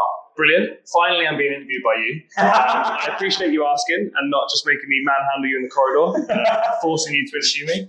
Yeah, good. We came here with 0 expectations, and we've accidentally gone to the final. Wow. So you've won all 3 rounds so far. Yeah. For listeners, we are currently in between rounds 3 and round 4, so it sounds like it's still to play for you going into this final round. You might hear the nerves in my voice. We now have to play the super group that we didn't want to play. The super group, of course, that is the Raging Egos. Raging Egos, yeah. With I think we are the People's Champion. Yeah, I hope so. Are you nervous for it? Yeah, a little bit. Right. I've got a little spreadsheet here with all the pairings that we'd like, and basically mark them like green if we don't mind that pairing, red if we hate it, and the Raging Egos is all red, basically. Wow. So yeah, as captain, the pairings are going to be hard because none of us want to play anyone on the other team. With the pairing process being as it is, have you been able to sort of use this traffic light system as a guide to help you navigate that, or is it a case of getting lucky? I actually think this is brilliant. It's Ollie Lowe's pool, basically, who is captain of the Thunderbolts, who have just beaten us in round 3. How are your pairings into them? I paired up against Angus and thought I was going to get smashed, and I won. Norbert got paired up into Pat, thought he was going to get smashed and won. And then the 3 ones we thought we were going to win, we lost. So that told you everything you need to know about pairings at team tournaments? Absolutely, yeah. It's not the be all and end all for sure. But the main thing is with this, I think it just gives you, with like 5-person team, it gives you a chance to dodge one matchup you really don't want to play. Absolutely. And so far, no one on our team has played a matchup that they hate. That's really, really good. That's a win, right? And I think sometimes those matchups are really unpleasant, where it feels like you've lost at turn 0. Yeah. And if you can avoid those and just have a good time, roll some dice, it'll be really fun. All your teammates having just as much fun as you? I think so. What record have you got? I'm currently 3-0. No, you're not. Yeah. I'm eating up Apocalypse players. Wow. Yeah, my theory is I'm playing Storm X-Men. My theory is everyone's scared of Apocalypse. No one wants to play them. And they're the new pay-to-flip team in town. But X-Men have been playing pay-to-flips for 5 years. So it's my home turf. But I think X-Men, particularly under Storm, are great in pay-to-flips in turn 1. but maybe Apocalypse is really good, turns 2 to 6. I don't know. I disagree because I think Apocalypse has to. I've been on BMAPs, to be fair. There's been a bunch of Mutant Madmens and the other BMAP, and Apocalypse's attrition has to go off in time for him to then switch flanks. And then because we got Xavier's Dream, Sacrifice, I've got Toad, I've got Colossus, I've got some bodyguards. Like I can slow it down basically. So that's what's been going well. It's just kind of keeping them on one side of a flank, and then they can't get to the other side to kill me quick enough. Right. Well, I'm taking notes. Soon I'll be back on X-Men. Yeah, and nice. It sounds like it's going really, really well. Yeah, for you. man. Join us. You've been enjoying lots of other mutant factions, and you're back at X-Men. Yeah. Any reason behind that? I like badges. On long chat, I like seeing all the mutant badges. But the only mutant team I think is actually competitive at the moment is X-Men. Sure. And particularly Storm's led X-Men. Storm, unfortunately, yeah. Oh, that's sad. It is sad, yeah. We do like Charles Xavier on Cable's Conquest, but unfortunately Cable's Conquest can be wrong. We've been no, it can't be. It must be the meta. It must be the meta, right? Okay. Brilliant. And the rest of your team, are you getting lots of wins, or are you just squeaking through the rounds? It's been fair wins. There's been a few 4-1s, a few 4-3s. I can't remember exactly, but yeah, we haven't 5-0'd anyone yet. So we're about to go into Raging Egos, who I think have done nothing but 5-0 people today. Oh my goodness! They're here on 15-0. Yeah, I think that might be it. Mate, it's David versus Goliath. Yeah. We all know who won that matchup. Yeah, true. Good luck, Jamie. Thanks. The people are behind you. I hope so. Thank you very much. So final round, going for that evens for the team, but going for positive for you. What team do you face and who do you get paired up against? So we face the Elementals. Most of these were more local to Stockport, so it was great to play players from the area. We travelled. This is why we do it. And I get paired up against Nigel. And Nigel is bringing Brotherhood. And not just any Brotherhood, but, the Brotherhood everyone dreams of playing. It's Magneto Brotherhood. Magneto Brotherhood. Just to check, were the new characters available at this stage? The recent Brotherhood pack? I think they were, but none of them made the table. And I'm not sure they were in Nigel's roster. He had a predominantly affiliated roster, but it contained many of the characters that had been out for a while. Right. So, interesting then. Magneto, as you say, everyone wants to be playing Magneto Brotherhood. What crises do you draw? So, Nigel gets priority, goes with his secures, and we pull Wedding Party. Very fighty, high threat level as well. And we get Scientific Samples, which, as we heard from round 1, is one that I like, particularly with Shuri. I've got a choice of 17 threat or 20. And you know what? Me and Nigel's a really friendly player.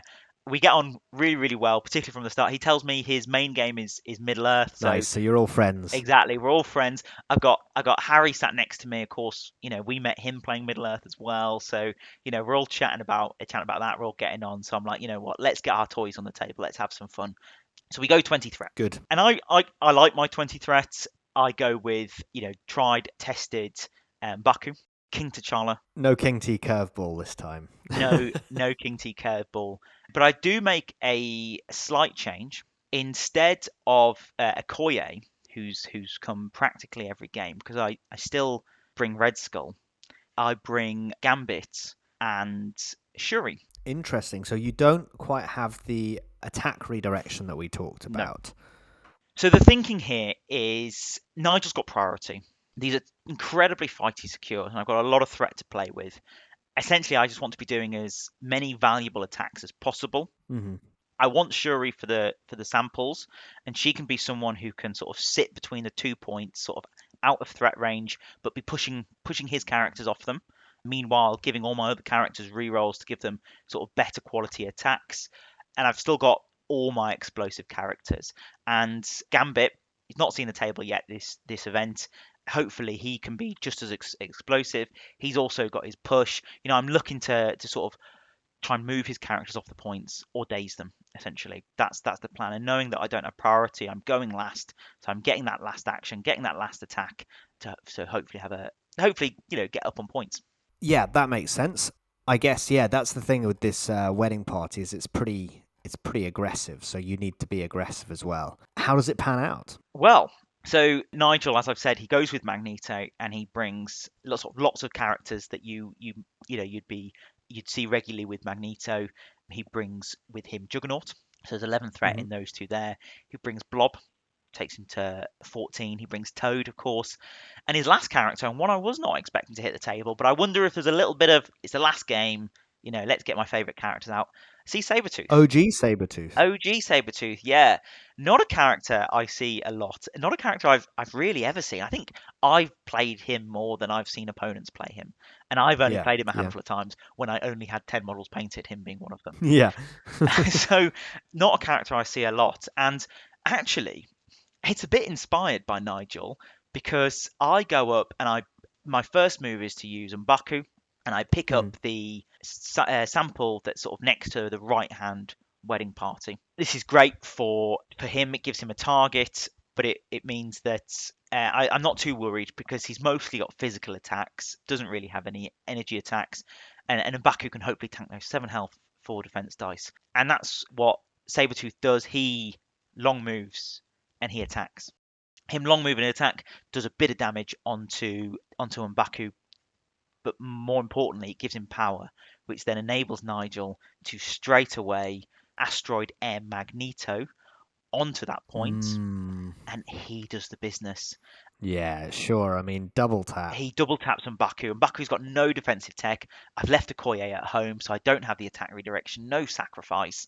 And yeah, M'Baku goes down like a chump. At the end of round 1, I think I'm down a couple of points because he's got that secure. He's got M'Baku's extract as well.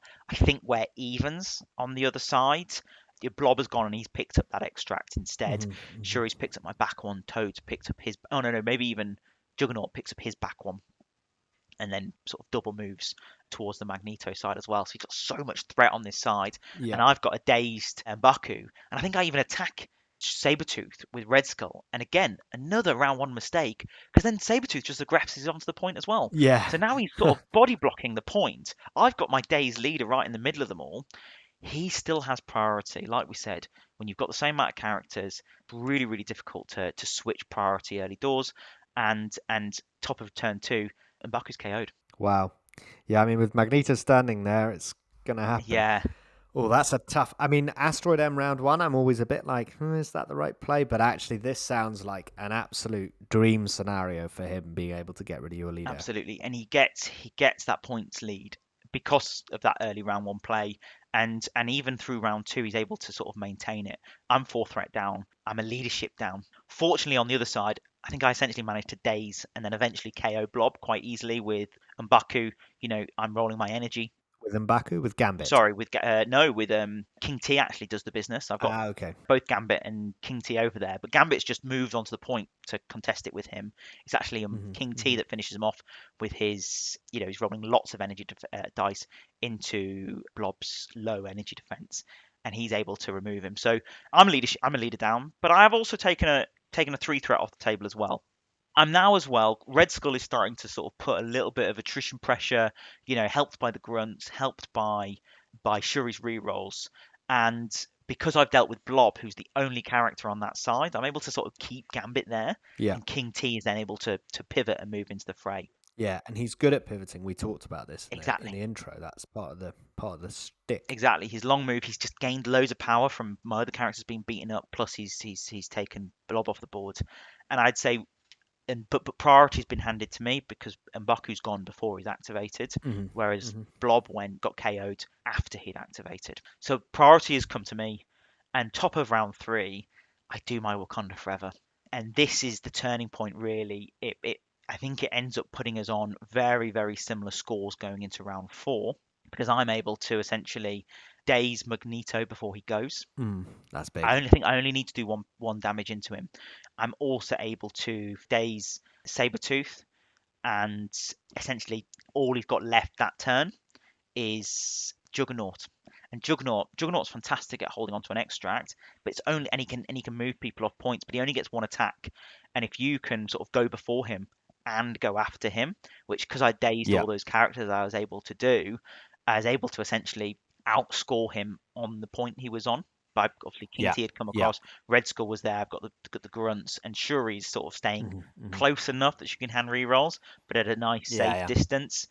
And that turning point, that critical turning point, means that he's got fewer pieces come round 4. I think I'm also able to then KO Sabretooth, and I managed to squeak it that round, and I get the lead. I go 17-14 at the end of round 4. Oh, sounds like a swingy game. Sounds like you did really well not to panic when M'Baku went off the table, and you used your... Because I guess the thing is M'Baku is a big character for you, but as we've said, I think off mic, the leadership is not necessarily the most impactful part of the roster. It's King T and Red Skull, and they were still around, and they ended up doing the damage. Absolutely. This made me realise, and I took a lot of lessons from day 1 going into day 2, because for me, for what I've realised is that the leadership is nice, but it's not essential.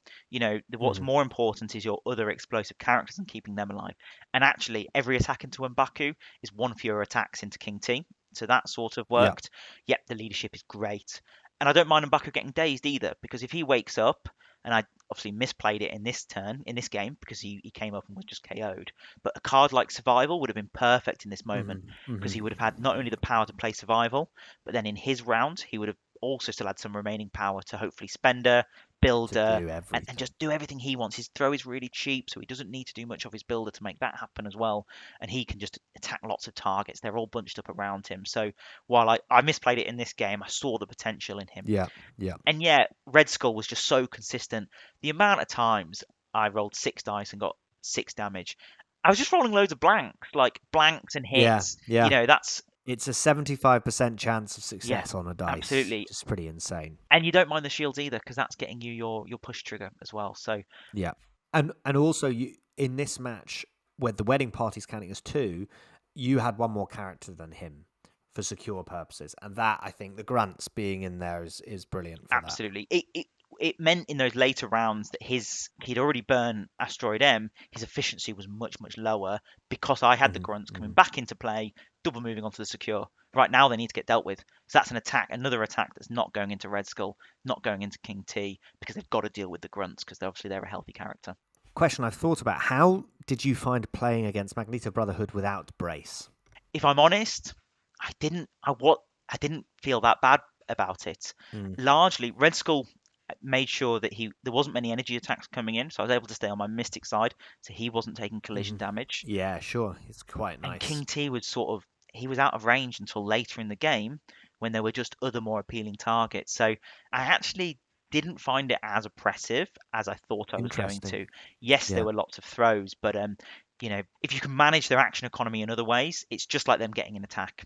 Yeah, and I would actually argue that Brace is more impactful against a team that doesn't have many throws, that maybe has 1 character that has throws, because then the whole round is covered by Brace. Exactly. Whereas against Brotherhood, you brace the first one, but then the next one comes in and just does it as well. So actually, I agree, and actually, I'd imagine the thought process might be try and get the Brace person into Brotherhood, but actually I would argue that is much better suited. The way that you managed it is better suited. And I quite liked size 1s and size 2s being thrown into characters, because it never dazed my characters, gave them power and gave King T power. Yeah, sure. There was times when he couldn't gain more power in this game, because Nigel's attrition was so good, but so spread that he got rid of critical models when he needed to, but also King T just had the perfect turn every time he won. Well, well done, Curtis. That's a great result. 3-1 for the day. How did the rest of the team do in this one? So the rest of the team did fairly well. We managed to squeak it 3-2. Right, excellent. But we were absolutely bouncing on this one, because that's us 2-2 for the event. Yeah.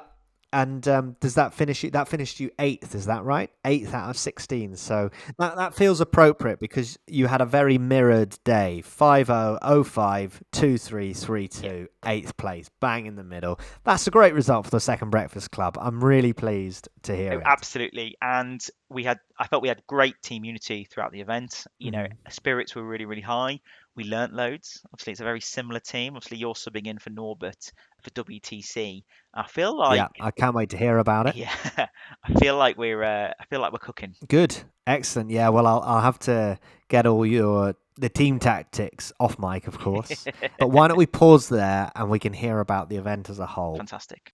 I don't mind being wrong, as long as I can correct my mistakes. So well done, Curtis, and well done, Team Second Breakfast Club. I'm glad to see that we were able to put a bit of money where our mouth was. 2-2 for the team, but 3-1 for you, Curtis. You must be pretty chuffed with that. Yeah, really chuffed. I mean, I was the team captain and I was in charge of pairing, so perhaps I gave myself the slightly easier pairings. I'll let the rest of my teammates be the judge of that. We'll take a vote on it before WTC. Yeah, I'm not sure. Particularly Norbert. One thing we said before the event was Norbert, the only team he really doesn't want to face is Apocalypse.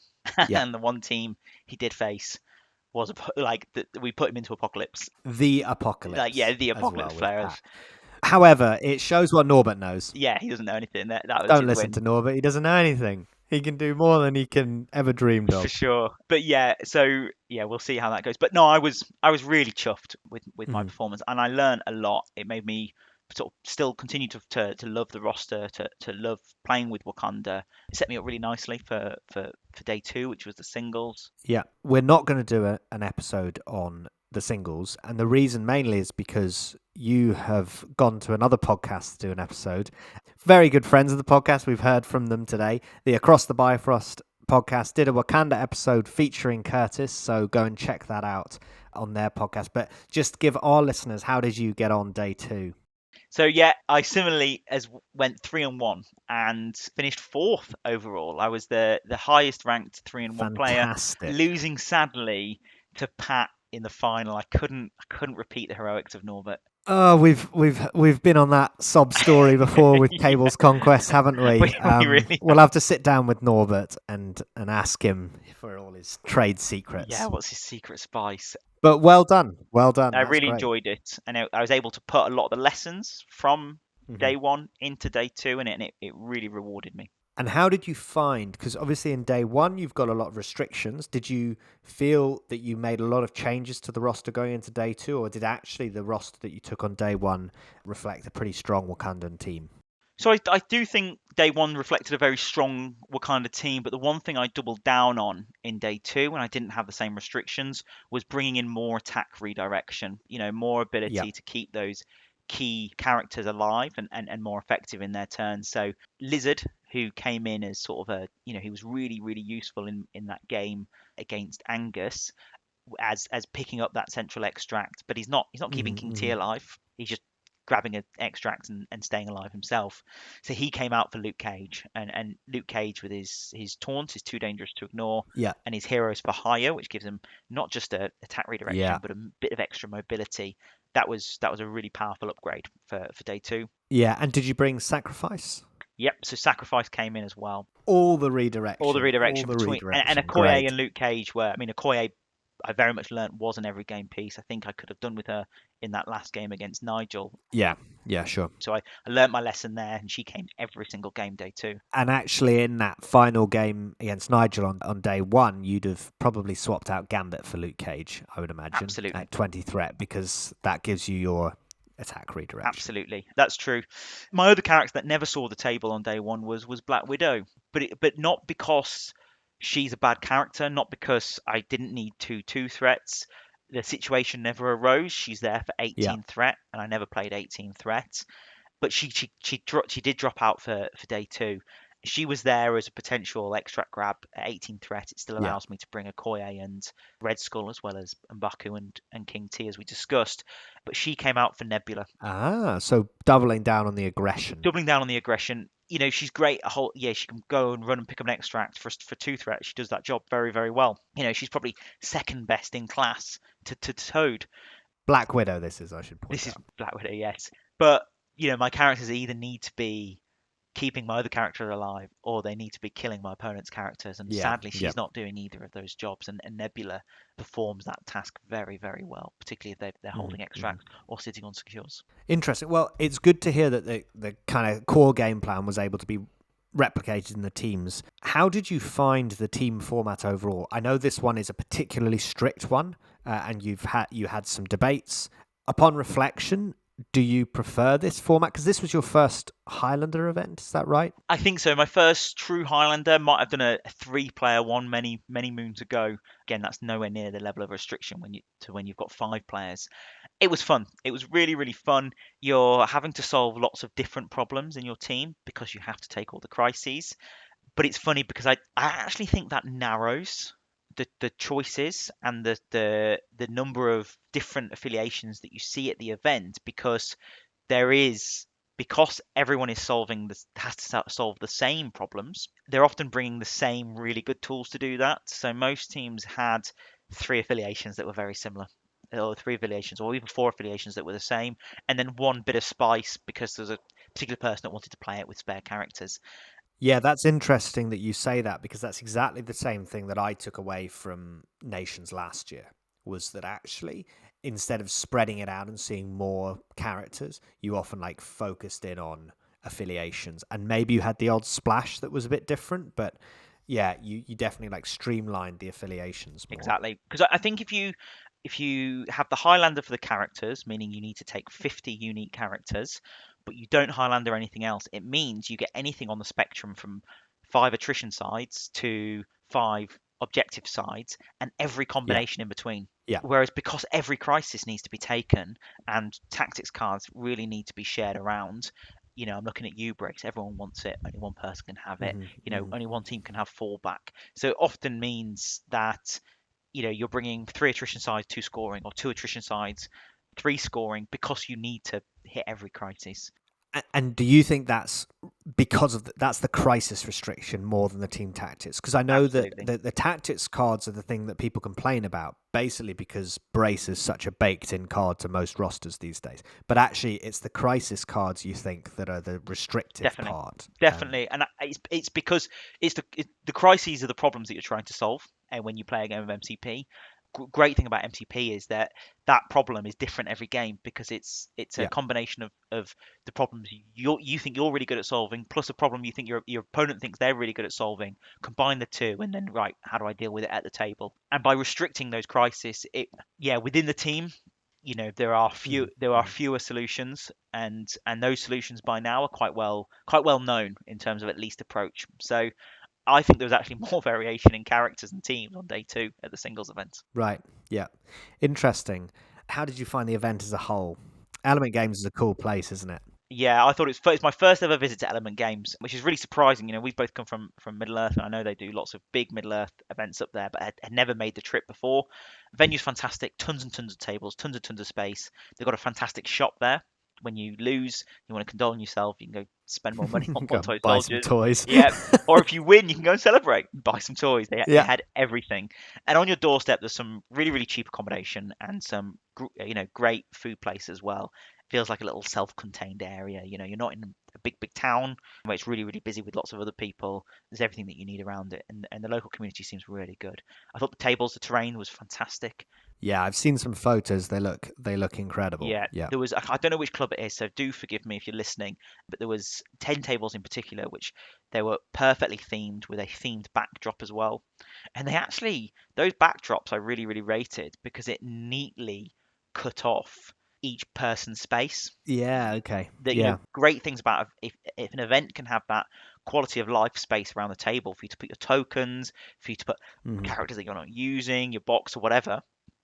Quite often though, they'll put space either side, and you'll never know when you meet. You're up against your shoulder to shoulder with 2 people who just seem to be taking the space either side of your table, and you're squeezed in for space. Whereas these sort of backdrops were like, no, you don't go past this backdrop. You have the other side, which then set the precedent, meaning that the other person has behind the backdrop, neatly separating everyone's sort of space off. And I love that. It great quality of life. So. I'm desperate to be back. They announced the dates for the next Nations event next year. I think it's in July. Unfortunately, it might not work out with my work. I think it lands just as we're really, really busy, and I might have to work weekends. So, yes, I'm sad about that. Maybe. If you're listening, Curtis's work, just take it easy. Take it easy. Yeah, I might call in sick for that Friday. Exactly. But no, I loved it. I'd definitely love to go back. I love the team event. I love the singles event. And going last year. I was gutted to miss it this year because it was awesome. And so I think that about wraps us up, because the Second Breakfast Club will return, this time with both the Cable's Conquest co-hosts for WTC. So we'll cook something up for that. I also hope you've enjoyed the interviews of this episode. We'd love to get some feedback about that. I know it's a little different to what we normally do and a bit more extensive than the interviews we did at the weekend a few episodes ago. So we'd love to get some feedback on it. I think it's great. I think it was a great idea from you, Kurt, and well executed. So thank you very much. I really enjoyed doing them, and a big thank you to everyone who was willing to speak to me. Sometimes you're exhausted after a game. Sometimes there's not much time between rounds. So I appreciate those who have taken the time and willing to speak to me. I really appreciate it. Well, I think all that's left to say is thank you, Curtis, for taking us through your nation's journey. And where can people contact you to find out all your pearls of wisdom of the ancestors? Well, my inbox will be flooded. You can find me on Discord. I'm in most of the MCP groups. I'm Curtis H. So you can find me in there. Feel free to message me, whether it's about the episode or you want to hear about roster ideas, tell me what I got wrong, whatever. But similarly, you can also find me on Instagram, where I showcase the models that I've painted. I am simple_edge highlights. How about yourself, Archie? Where can people find you? You can find me also on Instagram at Smeagol's Corner. All my MCP stuff is up on there and other things. And then, I'm also on the Discord as Archie_RC, and I'm on Longshanks as Archie Cable. So please reach out to us. We'd love to get some interaction with the community and get some feedback from you on how you like our episodes. And until next time, everybody, keep up the conquest.